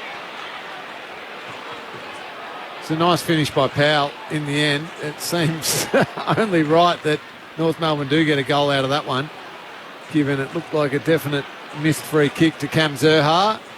Classy finish by Powell. And I'm watching the replay again on the big screen. That is just high contact every day of the week. But the Kangas still get the goal and give themselves the slightest bit of chance from here. At the 6-minute mark of the final term, their last goal was off the boot of Cam Zurha at the 2-minute mark of the third term. So 6 in a row it went to the Blues. Had they got some sort of fight back in them, the Roos Not right now because Ollie Hollins is breaking out of the centre and kicking to the big boys down there. Silvani is going to soccer it through. A little snap from the pocket. Harry and Charlie flew in the contest. Jack waited at the back. And Silvani is on the score sheet as well. He says, don't forget about me. Charlie's got 5, Harry's got 4. And Jack Silvani with his first puts it out by 30 points. 13-8-86 to North Melbourne, 7-14-56. A good quick response by the Blues. Jack Silvani's playing a smart role there. He knows that all the attention is on the two big guys, so he's just lurking around wherever they are, sometimes flying with them, sometimes staying down, and that occasion it just fell over the back nicely to him. Yeah, just again, clearance from the middle. That's what Carlton have fixed since half-time, and that's where they're absolutely dominating now. Anything goes forward, of course, you've got those two players that can mark anything. Crooked bounce back in the middle, up lets them roll. One down by North Melbourne to Phillips. Hand pass away to Shields off the wing. Kicks to centre half forward. Larkey flies from the back, but it spills down Carlton's way. McGovern by hand to Cowan. Gives it to Young. Kicks wide for Cripps. Competes in the air with Scott, and then on ground level, Cripps just ushers it out to Doherty. Hand pass for Carlton away to Hollins. It slips through his legs, just nutmegged him. And over the boundary line it goes. So a throw in between wing and half forward for North. The Roos led this game by 10 points at the 9-minute mark of the third quarter, and from that point on, Carlton have just taken over. They've kicked 8 of the last 9 goals in the game to lead it by 30 points for the boundary throw-in. Goldstein, hand pass feet, Sheasel on the run, the young star, touched right on the line. Wow. Gee, I thought it had the trip. He burst through the middle at speed. Not to be. Carlton by 29. What's he had all up? Because he's had 34, then he's had 30. He's on 25 and counting. And equal most for North Melbourne. Quite extraordinary. It is extraordinary. Oh, that's an Air Jordan leap by Charlie Curnow. He's a long way from home. He marked that at half-back. He kicks to his great mate in Mackay. If Harry doesn't get you, Charlie will, and then they'll send it inside 50. And able to finish it off here is Honey, who came in this week at selection. Well, wouldn't you love to play football like that? Kick it in from fullback, find Charlie. Charlie finds Mackay, and Mackay then finds anyone who's free. Anyone who wanted to be free then. Absolutely. So we're just scrambling. This is just kick to kick between Charlie and Harry. It is, isn't it? I'd love to see how many times they've kicked to each other. And Josh Honey in his first game for the year can finish off their good work. Honey strikes the sweet spot. Very good, Kel. Thanks, Vic. Harry and Charlie have torn this game apart. The margin's 35 points. 14-8-92. North Melbourne 7-15-57. 10 minutes gone in the final term. And if they're not kicking them, guys, they're setting them up. Yeah, and it's just the size. So the Charlie Curnow mark here was on Luke McDonald. And then Curnow kicks it into Harry, and it's Aidan Corr who has tried valiantly, but completely outmatched and undersized. And ever since that moment when the Carlton midfield took over, that's where it was just too overwhelming for those North Melbourne defenders. It's coming down more often, quicker, and with better ball use, and they just can't stop that Carlton forward line now because of the control the Carlton mids have got. Yeah. Game high lead grows, 35 points Carlton's way. They've kicked 9 of the last 10 goals in the game as Pitternet palms it down to Chera. Dropped it once, tackled by Phillips. Eventually it comes out, says play on. Greenwood for North. Had 1-2 with power. Greenwood kicks inside 50 and backing back in the hole is Cowan. Takes a nice mark. Now Carlton must have the crowd. What are they saying with him and Cowan? Yeah. What was that? They all go, moo. Because of cow. Gotcha. Oh, right, that's it. I wouldn't have worked that one out, Corbs. Cripps to Silvanis, and then the kick heads down to half forward. Scott's running back with it for North. Hand pass away to Goldstein, gets a handball back inboard to McDonald, still at half back. Gives it to Shields. Along the boundary line, he's mowed down by Silvani, and Silvani wins the footy back with a chase down tackle. And immediately puts it inside 50, turns it over. There's Sheasel again, possession 26, gives it to Powell, hand pass to centre half back for Curtis. Curtis goes the fend off, and then squirts the kick out wide. Stevenson meets it on the bounce and then feeds it back to Curtis. It's flicked out of his hands, though. Well played by Doherty towards the line. Hewitt happy to see it over. Just got no targets, North. And Goldstein, look at Goldstein. He is showing his age, but how fantastic has he been all day? Well, he's a bit proppy. I think he might have rolled an ankle or something, Mick, but he's come to this ruck contest in game number 298. He plays his 299th. He wins a free kick next week in Mount Barker in the Adelaide Hills. And game 300 is due at Carrara against the Suns. Couple of fumbles for the Roos, and now emerging with it off half-back is Chera. He can kick it wide. Marking uncontested is Doherty. They're right on top here. His intended target was Mackay. Slips through his fingers, and Zeeble mops up at the back. Kicks to the centre of the ground. Phillips takes the mark, handballs off to Curtis, who really is powerful and explosive. He tried the fend off, but he might have gotten him. No, it's a free kick to the Roos. Play on, says the umpire. Kick goes to Stevenson, sliding in low. He got it, and then he spears it towards Zurha, who marks uncontested.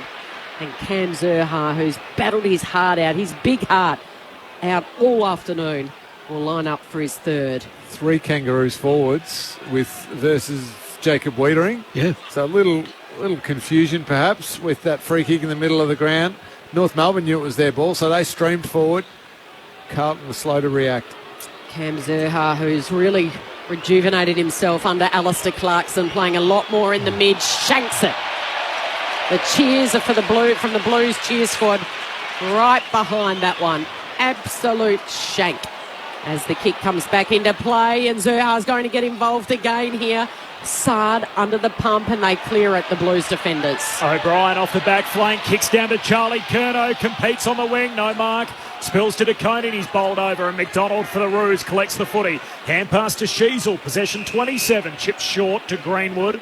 Hand pass on the wing to Power. Back to Sheasel, make that 28. That's an ugly kick off his non-preferred left boot. Slides across the ground. Blues with the numbers. A little jumper tunk from Sheasel. No free kick. Ump lets them roll. And Sheasel in the end just paddles it out to the advantage of Zeeble. Pack forms around him. Hollands grabs it. He's tackled.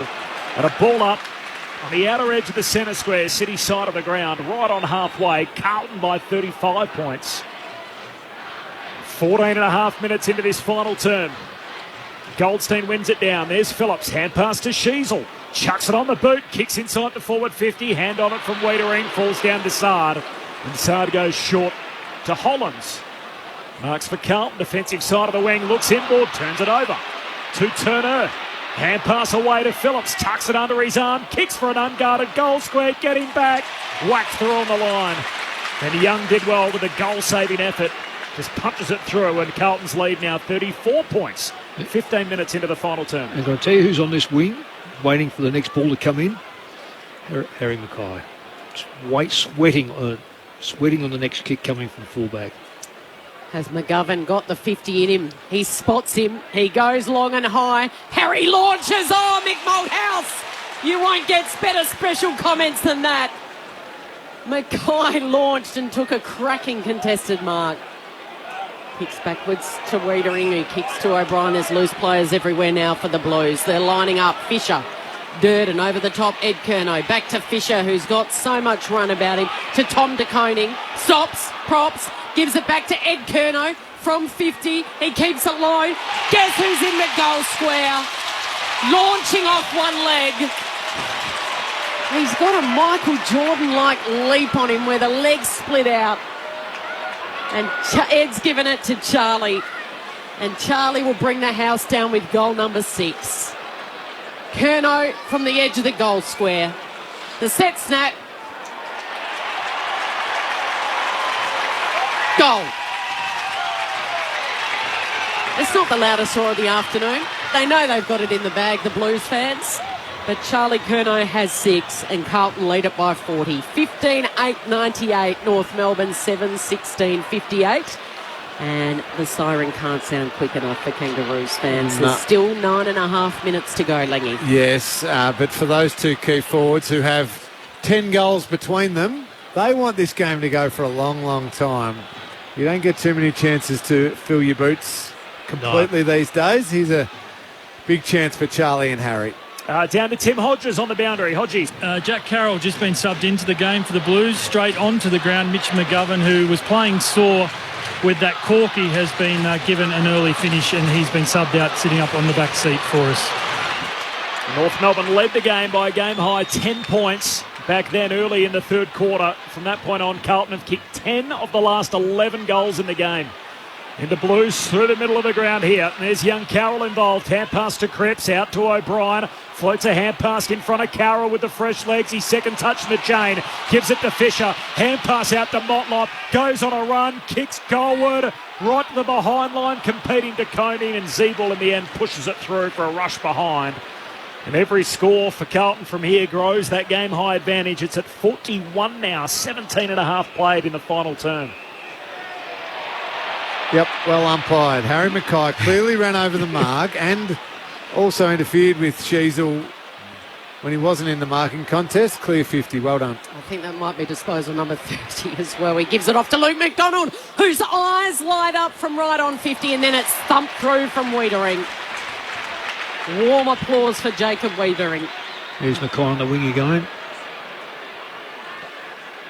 And this time Doherty ignores him and kicks straight down the corridor, short-ish to Wiedering, and he kept running. Doherty, now he kicks down the corridor where he's got De Koning all by himself in the bullseye. Off to Ed Kerno. This is a training drill. Out to Motlop. Motlop can run in, but he stops and he says, I'm going to have a set shot from 45-degree angle. It was a race between Charlie and Harry, who could get back to the goal square first, expecting the kick over the top, but instead Jesse Motlop thinks, no, I'll just go back, take the time, have a set shot. Jesse wants his second. Yeah. He said, you big boys have had a day out. Kerno with 6, Mackay with 4. So he'll be leading the Coleman after tonight. Kerno up to 16. Skipping ahead. In the meantime, the Sherrin, the yellow Sherrin, spinning in the hands of Jesse Motlop. Just inside 50, he kicks that with purpose. And he celebrates with the Blues fans who have stayed to the final siren right up in the top tier. How good is Good Friday, says Carlton. 16-9, 105, 7-17, 59. 7 minutes to go. The margin is 46 points. And Tim Hodges is on the boundary. Kel, I just wanted to ask Mick a question. This might be for post-match, but I've just been keeping an eye on Ben Cunnington. He hasn't moved, he hasn't spoken, not that he speaks much, but I'm not sure how would you have handled subbing out probably your best player, your longest-serving veteran, and not speaking to him when you're coaching from the bench? I'm not sure. Is it going to be awkward post-match? It just feels like the way he's sitting there pretty glum that it might be an issue going forward. Well, Timmy, you're right. If I just watch this bounce down, but if there's no communication, then someone's really at fault, because at the end of the day, the coach is on the ground, so he should make the decision. Greenwood to Phillips, hand pass to Simpkin, bursting out of the centre, kicks it on the run from 40 out.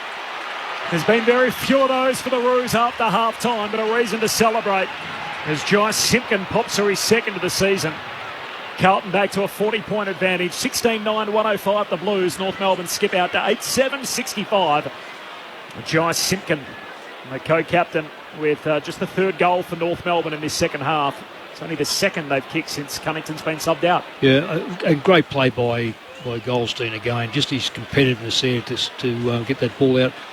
Just to answer that question, Tim, again, you know, the art of anything at all about is communication. Now, we're not going to be privy to that. We don't know whether someone might have said something to him and he didn't take it on board or whatever. So I think what's going to come out of this is there's going to be two stories. There's going to be his story and there's going to be the coach's story. You hope they align. You hope it's disappointment. We saw Dyson Heppel shocked and disappointed when he was subbed out the other day as well. Here go the Blues, bursting out of the centre. It was a hurried kick out of there and then off hands. Here's a chance for Larkey. Can he snap a late goal here? He's yet to miss. He's missed his first for the year. And it was Greenwood that got the kick in that direction. So, bit of breaking news for Kangaroos fans. 12 straight for Larkey. He was leading the Coleman, but he's injured today. He's playing on and he's kicked his first behind for the year. Fisher marks the kick out, gives it to Saad, who heads down the boundary line. and finds Curnow. What a day he's had with 6. That streak, Cal, actually goes all the way back to last year, so he was 21-0 if you include last year's goals. And that's round 17 when he kicked a bag of 7 against the Swans. So he's been very accurate, Nick Larkey, but hampered today. The Roos win it back across the half-back line as Tucker hand-pass away to Zeeble. Oh, gives it off to young Sheasel, who was cleaned up as he kicks the ball back into the defensive half. Advantage applied, said the umpire, as Howe with the 1-2 to Taylor. Howe outer edge of the centre square. Kicks the pass down to Simpkin. Awkward half-volley pick-up, and Carlton win it back. Carroll to Ed Curnow by hand, away to Silvani. They're on here, the Blues. Finds Honey, takes the mark, 60 out at right half forward.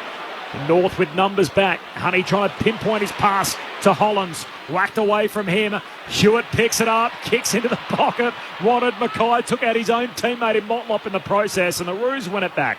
Back flank. Howe, hand pass away to Zeeble. His kick cut off. Spills down to Cripps. Hand pass to Silvani. High bomb inside 50.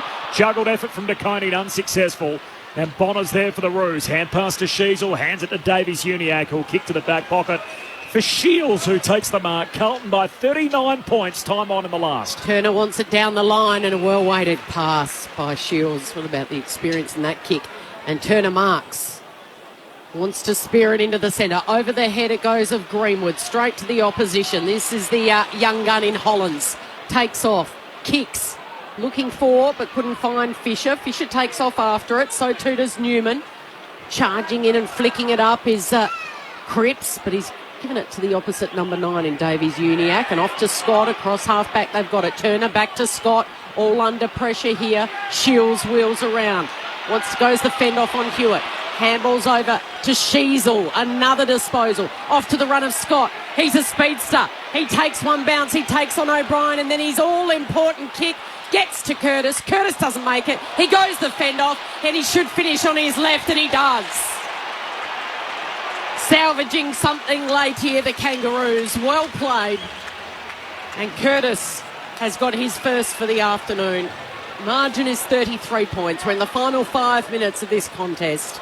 Carlton 16-9, 105. North Melbourne 9-18, 72. You can see all the little elements of North Melbourne that Clarkson's trying to bring in, and the quality of some of their early draft picks is showing. That they just were unable to sustain it for the whole game today, and ultimately the back line just was no chance. The 2 players that are out injured have been the worst players you could possibly have out against Carlton. Yes. Or injured and suspended. Yeah, injured and suspended, absolutely, because that would have just provided a contest down there. Right. But yeah, all these obviously Sheasel's the standout, being in his 4th game and just finding it 30 times. But all of these different younger players, you can see what it can become in the next few years. It's just going to take plenty of time. Arm wrestle in the first half. The Blues powering past them in the second. As Cripps out of the middle takes on the tackler. Got a hand pass to Pettinet. He gives it to Durden. Hand pass away to Ed Curnow. Kicks it deep into the pocket. Mackay takes a contested mark. Plays on. Trying to pop to his 5th. He's kicked it straight across the goal face. He was 1 metre out. Had the tackler with him. Hit the fat part of the footy. And instead of going through the goal face, it's gone right across the front of the goals and out of bounds on the full. Has that ever happened to you, Lingy? That hasn't. Hutto just gave me the thumbs up. He called me in it. Here go the Blues again. They can mop it up through Motlop, who misses. I think when Hutto called it in mine, though, he was laughing as he was calling. He was waiting to take a deep breath here. Yeah, the Kangaroos are now Zeeble trying to settle here to Phillips, to the run of Scott, who takes off. Goes down towards Curtis. He spears that pass, doesn't quite find a target. And a hurried kick from Wiedering, who's been so good this afternoon. Out to Durden, and Durden crashes in to Howe. Howe needs to beat 3 Blues players here. The Kangaroos fans want around the neck too high. They're saying he was decapitated, Howe, our player. But the umpire says no, it'll be a boundary throw in. I reckon they're right. He lost his head. Yep. Fair case. 27 minutes into this final term.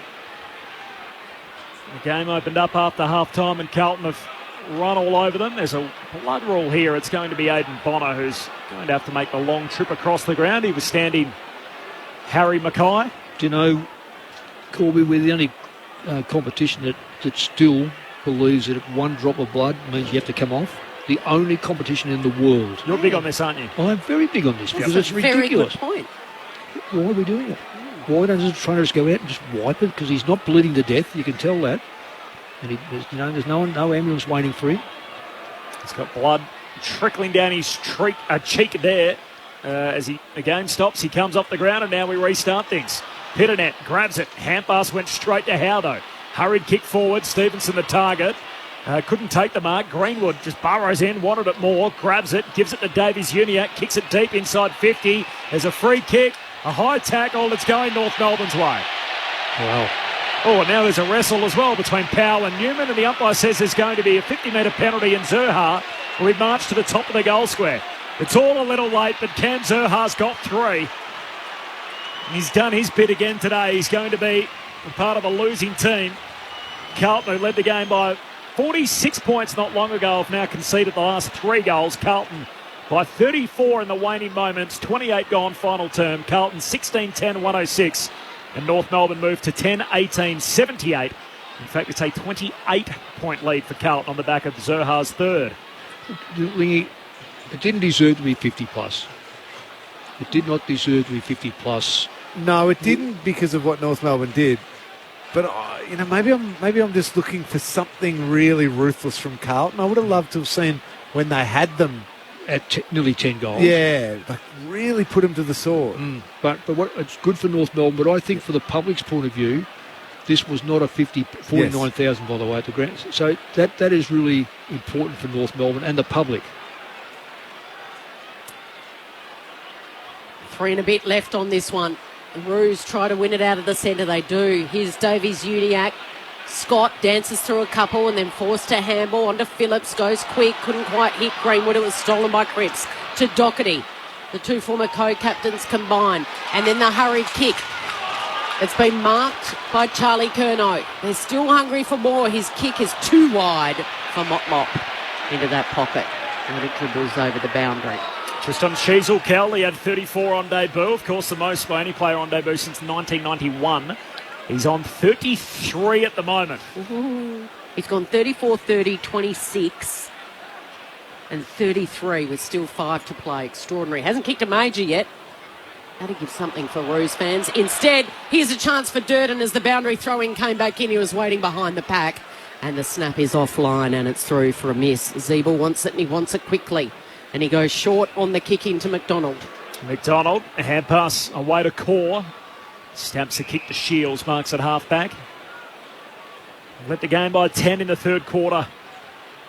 North Melbourne before the Carlton wave came. They kicked the next 7 goals of the match to take the game away from them. Shields goes long. Doherty in the box seat spills a mark he'd ordinarily take. Clever from Goldstein, taps it through to Simpkin. Spun around 360, got a hand pass to Stevenson, pokes it inside 50. Comben the target, spills down to Doherty, he's drilled. Comben came for him. Ball ends up with Simpkin. Floats a kick inside the forward arc. Hollands chases it into the back pocket. Curtis out after him. Hollands fumbles, trickles out of play.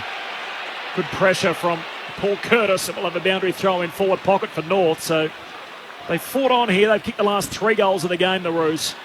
And the crowd posted at 49,062. So falling just short of the magical 50,000 figure. Only 19 games in the history of the venue going over 50. Boundary throw in deep into the attacking end of the Kangaroos. But it's the Blues that clear it on the outer side. Mackay's there diving. And it went over the boundary line. Core going every step of the way with him. Of course, they'll get Griffin Logue, one of their great recruits from Fremantle, back from suspension next week. The Kangaroos still missing their fullback in Harry's twin, Ben Mackay, with a nasty foot injury. Here's a chance for the Kangaroos. Tucker marks it, gives it off to Shields, who gives it to Sheasel, who pokes it out in front of the leading Zurhaar, and he's too strong in the air, and he marks over Lewis Young. He plays on quickly, a little closer to goal is Stevenson, and Jaden Stevenson can line up for goal number 3. He's good for this distance, Stevenson. He's generally, particularly on the run, so I notice his run-up's nice and long, so his problem is he gets sometimes too close to the man of the mark. So He was goalless in 2 of the 3 rounds coming in, but this is for number 3. That is a spectacular strike late and something for the Roos fans to cheer about. Margin is 23 points in the final minute of this game. Carlton 16-11, 107. North Melbourne 11-18, 84.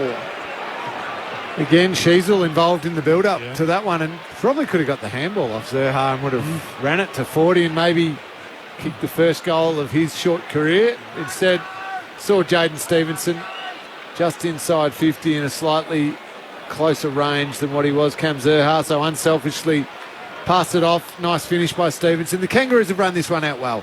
Important that they finish the game well. As I said, I would have loved to have seen from a ruthless perspective Carlton go on with it, but got to give credit to the Kangaroos. They've fought their way. More shots than you too. Yeah, fought it right out to the very end. Sheasel, new career high now, so 35 going past his 34 on debut just a month ago. And the restart, Davies Uniacke is tackled as soon as he grabs it, so a ball up again in the middle. As Kel mentioned, gather round next week, so Adelaide Hills, North Melbourne, Saturday afternoon against Brisbane, and the Blues to start the round over at Adelaide. Huge festival of footy against the Crows. High up and under, up to the wing. Silvani's met hard in the air. He's slow to get up. North Melbourne win the footy. Zeeble hand pass out to Davies Uniacke, kicks wide to Stevenson. Roos have kicked the last 4 goals after falling behind by 46. Pokes it to centre half forward. Greenwood takes the mark. Lays a hand pass off to Sheasel. He has a fumble. Lost the footy. Power wins it for North. Hand pass to Greenwood. Back to Power. Hand pass to Sheasel. Ditches it off to Phillips. Now to Goldstein. Kick smothered. And Hollands can just rebound off half-back for Carlton. And it's going to bounce the way of the Roos. Core fires it out. Here's a chance. Oh, the siren sounds. King Charles reigns on Good Friday. Prince Harry was his sidekick. 10 between them. They celebrate their first ever Good Friday appearance with a 23-point win. We are the Navy Blues. We are the old dark Navy Blues. We're the team that never lets you down. We're the only team old Carlton knows. We're all the champions they like to send up. We'll keep our end up, and they will know that they've been playing against the famous old dark Blues. So the final score this afternoon, Carlton 16-11, 107, still undefeated after the first 4 rounds of AFL footy, to North Melbourne 11-18, 84 in front of a absolutely pumping crowd of 49,062. It was North by 6 at quarter time, by 2 at half time, and then they blew them away, the Blues, with a second half demolition job. 25 at 3/4 time, and by 23 the final score. We are the Navy Blues. We are the old dark Navy Blues. We're the team that never lets you down. We're the only team old Carlton knows. We're all the champions they like to send up. We'll keep our end up, and they will know that they've been playing against the famous old dark Blues. So 10 between them, Charlie Curnow and Harry Mackay. The two-headed monster strikes for Carlton, 16-11 to 11-18. Carlton unbeaten through 4 weeks to start a season for the first time since 1995. I don't know if you know what happened that year, Carlton fans. Of course, the Blues end up holding the Premiership Cup aloft. Hasn't been all that impressive the whole way through, but 3 wins and a draw. Carlton will find themselves in the top 2 at the end of the weekend. The goal kickers, Charlie Curnow with 6, Harry Mackay with 4, 2 for Jesse Motlop, and then singles for Silvani, De Koning, Durden and Honey. While for North Melbourne, 3 for Stevenson, 3 for Zerha, and then 1 each for Taylor, Simpkin, Powell, Curtis and Phillips. 3.5 wins through 4 starts for the Blues. For North Melbourne, they're 2-2 after an undefeated opening fortnight. Blues by 23 points. Mick Malthouse, Cameron Ling with your initial thoughts. Well, initial thoughts, Ling, is exactly what we said. We we said before the game started that the absence of two key backs from North Melbourne may be just too great to overhaul. And as it turned out, at the end of the day, they've kicked 10 between them. And we're talking about Mackay and Curnow. 23 marks between them as well. Yeah, and they come and the way they do it, I love the way they come up the ground because both are such very good. You mentioned it, good ground kickers, and there's nothing. 60 metres is nothing, and one of them will always be the target in front of that player who comes up to the wing and does. We've seen it with Curnow here. I'd love to know how many times they've actually kicked the ball to each other. The other thing is too, we said it at half time, unless they clean up the middle, it's going to be whoever, might be a flip of the coin who wins at the end. So, but the Carlton got way on top. In many respects, far too easily. I thought North Melbourne surrendered a little bit in the middle in that third quarter, and we saw 1 goal to 6. But from there on in, it was really the last quarter. I think it was, the last 3 or 4 goals by North Melbourne was probably a little bit of a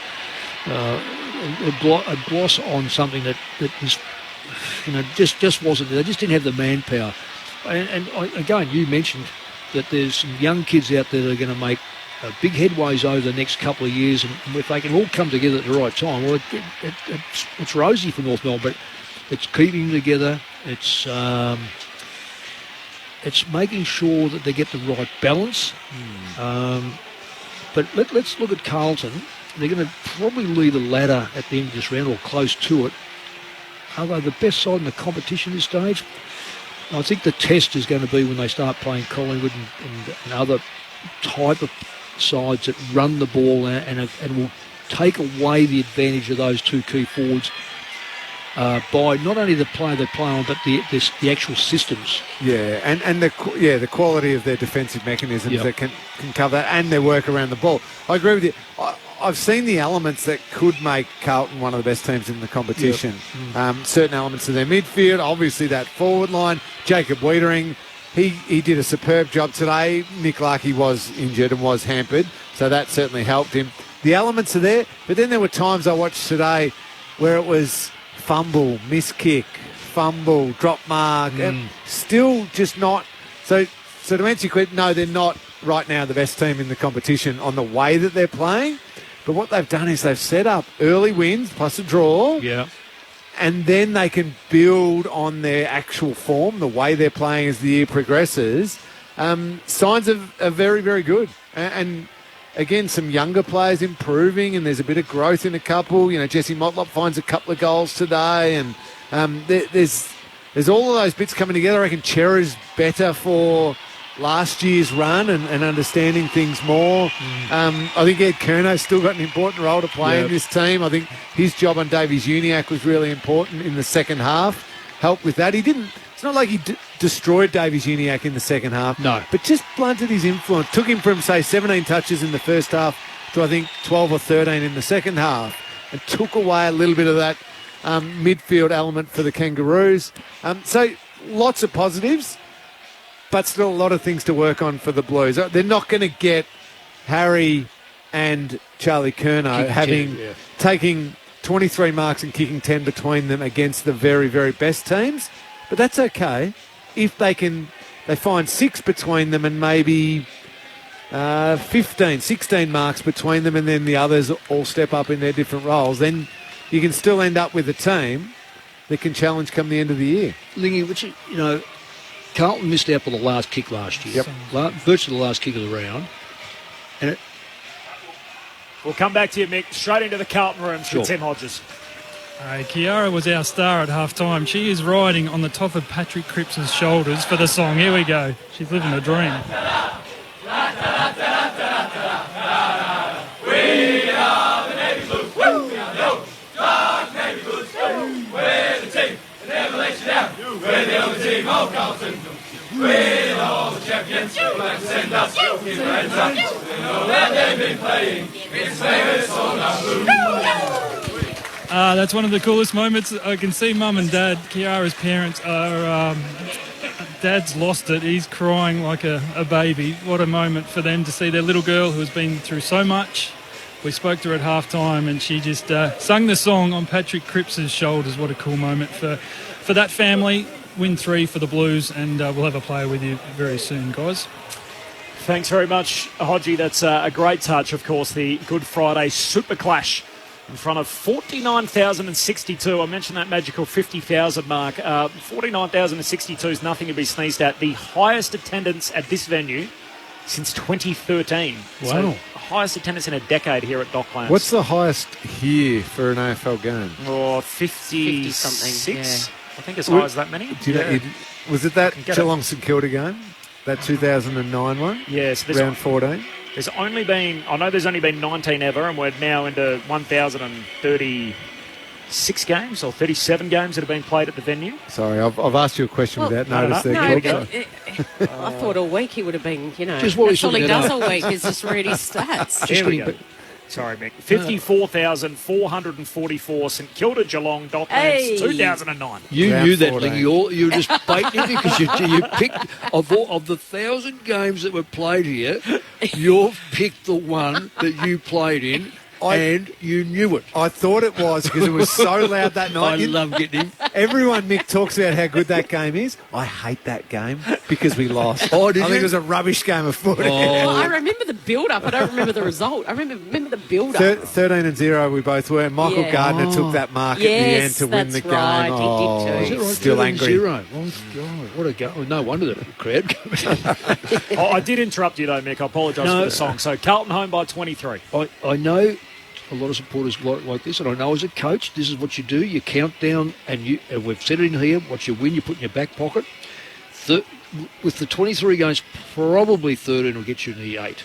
Probably 13. They're now 3.5. There's 19 games left. They have to go 10 games. So just over 50%, and they're in the finals for the first time in a lot of years.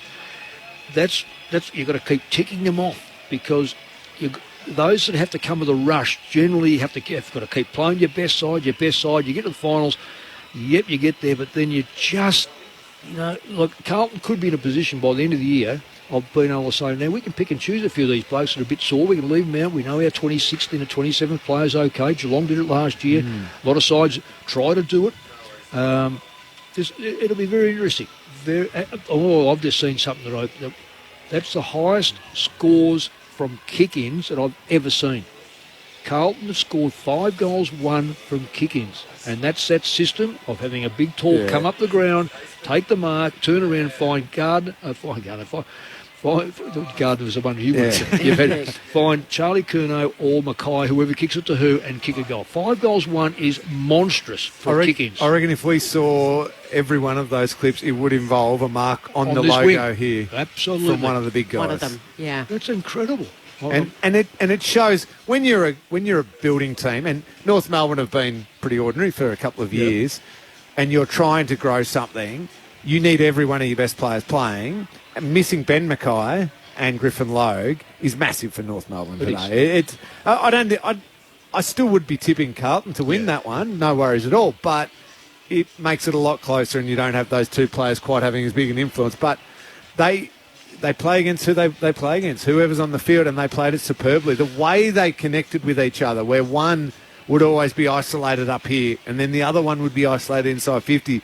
I don't think I saw too many times where the two of them, Harry and Charlie, were competing against each other. And bringing their opponents plus maybe a spare to them, and it was a pack like that, especially in the second half. I reckon the first half a little bit, there was that, I think we mentioned it there, just big kick to the schoolyard pack.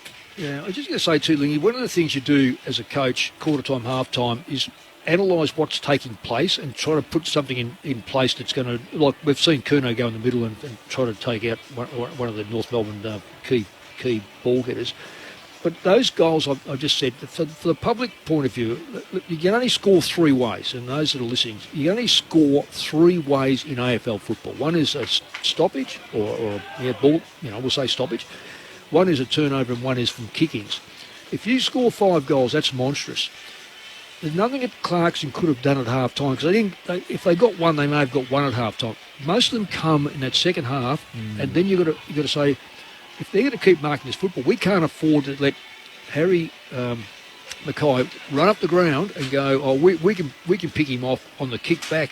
No, they didn't. He kicked it over their head. So there's some adjustment to be made that North Melbourne can improve again on their game. Carlton undefeated through 4 games for the first time since their last premiership year back in 1995. The Blues by 23 over North Melbourne. Back into the winners' rooms with Tim Hodges. Corbin, Ollie Hollands has been good enough to come out and join us. Appreciate your time. You just signed Kiara's ball as well, made her day. Can I ask you, before the game, you ran out through the banner and you took a pair of your shoes and you found one of the kids who ran through the banner. Was that someone you knew, or why did you do that gesture? No, it wasn't. It wasn't someone I knew, but I think it's a very special round, and to be able to play on Good Friday is very special, and to be able to make that kid's day is, it was just something I wanted to do and just give back to the community, and they're doing it pretty tough, so to be able to just play a small little piece there, and and just offer that little gesture, I just thought it would be really nice to give it to the kid. Congrats, mate. It was a great gesture. Can we ask Pry a little bit, what was Vossi's message? You've just come out of the meeting room with him. No, we haven't been in the meeting room with Vossi. That was just the players' meeting room just to quickly discuss the game. And What was the gut feel? It was pretty ugly that first half, but certainly your class shone in the third term. Yeah, well, I mean, they're a really, really good footy side. I think, the way they've started the season, their contested footy is really strong, and we knew that they were going to be physical today. And I think we just knew coming out of half-time that we probably hadn't been playing our best, and we just had to reset, and which we did, and we started to really, sort of make a real presence in that midfield, and even around the ground, our aerial stuff was really strong, and I think, really helped us get the win. It's great to have Ollie for a few minutes. I'll send you upstairs. We've got Mick Malthouse and Cameron Ling. Ollie, well done on the game, fantastic, and also to you too, the way that you've started off this season and your career. Just what shifted in the middle of the ground after half-time? Because we thought up here that North Melbourne were perhaps on top a little bit through the midfield, but then you guys completely took over through the middle. What was the big shift? I think it's just our mindset, really, just coming back to really hunt on the inside there. We knew that, as I mentioned before, that they were a really strong contested footy side, so it just meant that we just had to be a bit more physical, and the boys got it done in there, and I think just our inside-outside balance was really strong, and I think that's why it helped us get on top in that third and fourth quarter. I've been lucky enough to watch you a couple of games now and to work up and down on the wing. You look like you're doing a power of work. I don't know if you're allowed to give this away. You probably are. What sort of distances are you running game? Are we talking sort of that 15, 16 Ks a game that a wingman would run in modern footy? Yeah, I think it's roughly around that. I'm not actually too sure exactly what I'm running, but I think it just comes along with the role, really, playing on that outside wing, and I guess it's sort of just a bit of a trait that I have is just my work rate, and I think there are some numbers that I'm producing, but I think that just comes along with the role when getting back to support. I guess that's just what happens when you're playing on a wing. You've got to play all areas of the ground and get back to support and defence, and then also try and challenge forward is really the key of that, and be able to bring that strength in my run is pretty important. Yeah, Ollie, congratulations, mate. It's terrific to see a young player come in and do so well. Just for the public's point of view, just give us a little bit of a history over the last 2 or 3 years where'd you play, what schools you attended, and who did you look at to model your game on?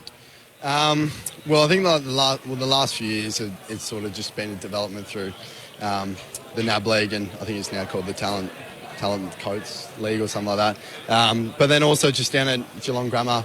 Are you a Wodonga boy? I'm a Wodonga boy. So you went down to Geelong to school? Yeah. Made the move in year 10 to go to boarding school at Geelong Grammar to hopefully make it with the footy, and also just embrace the Geelong Grammar experience. And I think that taught me a lot in terms of resilience and, like a lot of things there. But, majority of the footy was played there at the school footy at Geelong Grammar, and also through the development programs like Big Country and the Murray Bush Rangers as well. Mick loves his history, Ollie. If you can tell us, your dad and your grandfather played as well.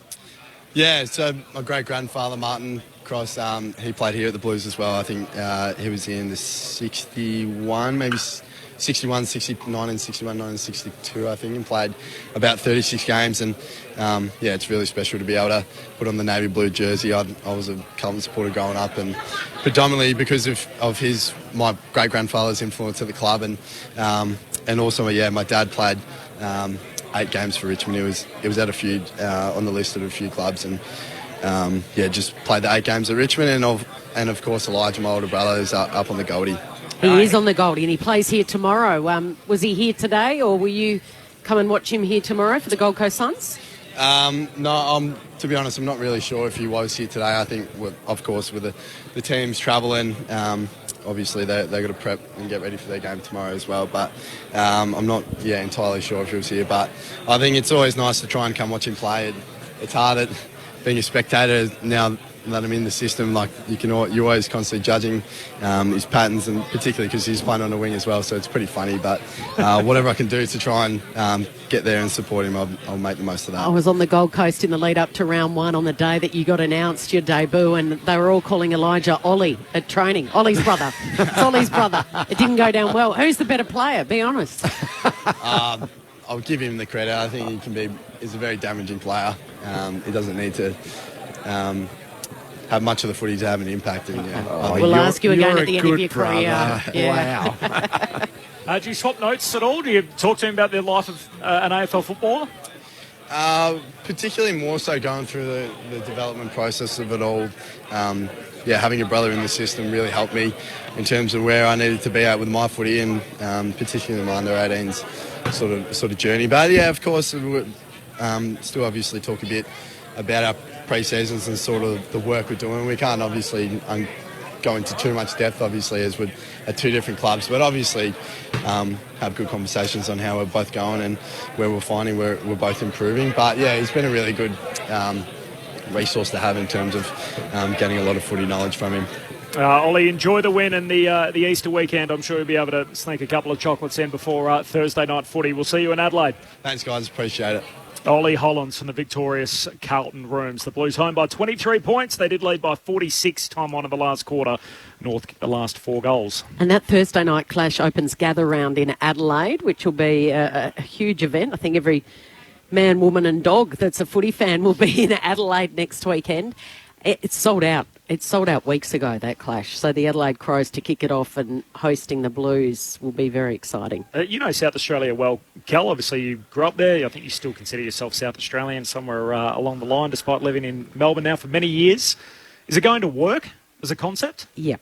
It'll work. They did it in NRL. I introduced Magic Round, and all of Sydney goes for holiday to Brisbane. And so I think they've picked the perfect spot, that it's been in Brisbane, Magic Round for the last 4 or 5 years, and it's been a massive success. And I think this will be a huge success, but the key was to get the right location. And Adelaide loves hosting a big event. They love the Grand Prix before Jeff Kennett took it off the South Australians. Mick, we're still bitter about that. They're just a whinging. Look at you. Whinging South Australian. Oh, my goodness me. You'll be coming from Mick Morehouse. You've got to go to Adelaide next week. I was about to say you'll be with us, Mick. They're listening in Adelaide, Mick. Do you know the type of water they drink in Adelaide? Better water than here. It comes from the Murray. Yep. Top end of the Murray, sheep dip. Yep. Midway, cows, you know what? Yep. All nutrients, Mick. Guess what, Mick? And South Australians talk differently. Guess what? I've never had a filling in my life. And do you know what else? Every time I go to the dentist, I get 10 out of 10. Did they have anyone? No, you didn't have anyone visit from Ireland or England, did you, in the 1800s? You know, like the prisoners. Was South Australia spared that? Jeez, you're going back. You're testing my history, Mick. This is all you. I'm not touching you know, it. we're beaming straight into Adelaide. Keep talking, Mick. If you want a warm welcome in South Australia next weekend. South Australians, I get them very well for South Australians. My mum said to invite Mick Moldhouse around for dinner, but I think I'm busy that night now. I'm at the footy every night. Mick, you'll actually be going to the game North Melbourne are playing next Saturday afternoon. So they play Brisbane at Mount Barker in the Adelaide Hills. You've been previously? I've been up there once, and I love the hills up there. I mean, it's just a great part of Australia. Really, is fantastic. And they say 8,000 people can get into the ground. I think so. Yeah. And I'm just looking. It should be a good game. Are you going to do any stop-offs on that beautiful winding drive through the I Adelaide am. Hills to get well, to Mount depends on how Barker? we're getting there. Okay. Is it Harndorf? Yes, it is. So I will be looking for the jam places and buying some. I've- I love the Not, the not local the jam. German beer. You won't be driving. No, I won't worry about the beer. You can't take back beer in my backpack. So I'll be looking at the jams and the. What else can I? So if we hear rattle rattle in your backpack at It'll Mount be the- Barker, it's the jams. And if we can also find a nice winery, might be. Oh yeah, there's a few of them. I We'll know. do them on the way back. Lingy has stayed suspiciously quiet during this whole conversation, who's turned down our invitation to join us in Adelaide next week. So unfortunately, Lingy won't be there. But Mick Moldhouse is coming across. You'll be there, Cal. I'll be going. Obviously, Matt Clench, Ben Cameron, Clint Weldon's coming over. Who else we got? Mark Murphy, Luke Ball will be there. Adam Ramanauskas. So plus all our great South Australian analysts. Lauren Arnell, coach of the Port Adelaide AFLW team. We've got Rod Jamison, Josh Franco.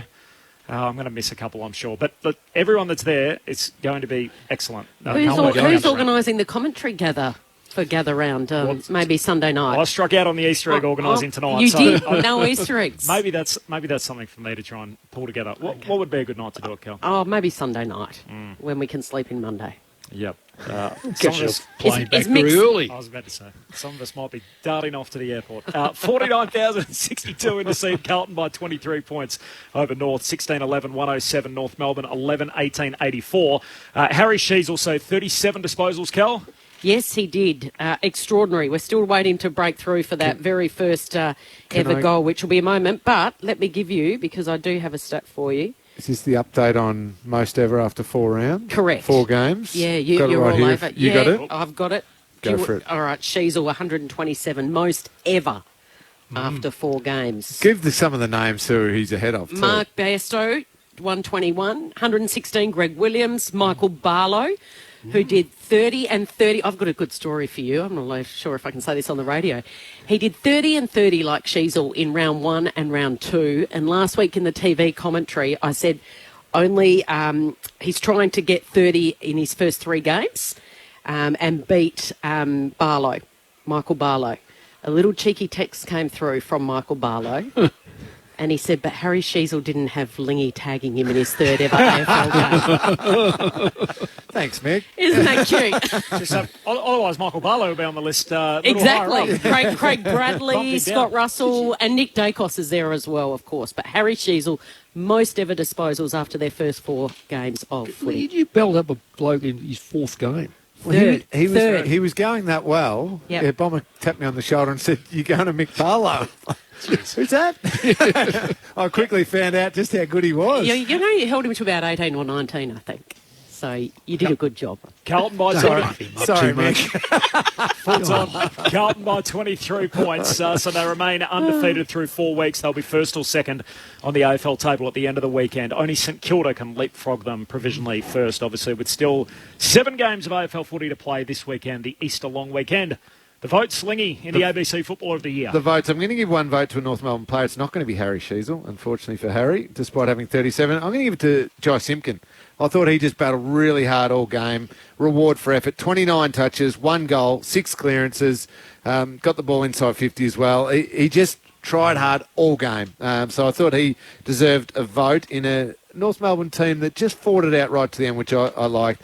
The 2 and 3 votes are going to you know who. I'm going to go in this order. I'm going to, just purely the goals gets the win. Harry Mackay gets the 2 votes, despite taking 14 marks, 5 of those contested, and pumping the ball inside forward 53 times and kicking 4 goals. That would usually get you best on ground, but Charlie gets the best on. 9 marks, 4 of those contested, and banged home the 6 goals. What a combination. They completely took over the game, those 2. Absolutely. The votes in the ABC Footballer of the Year, 1 for Jai Simpkin, 2 for Harry Mackay, and 3 for Charlie Curnow from Cameron Ling to Carlton by 23 points over North Melbourne. Just cleaning up a bit off the SMS, 0437 774 774. Simon from the York Peninsula, happy Easter, enjoying the expert commentary. We now have rule changes, multiple umpires and reviews, yet listening to the game, I feel like there are more poor decisions. Are they increasing? And is the game suffering as a result? They increased today, the poor decisions. Wow, some shockers. They didn't have a great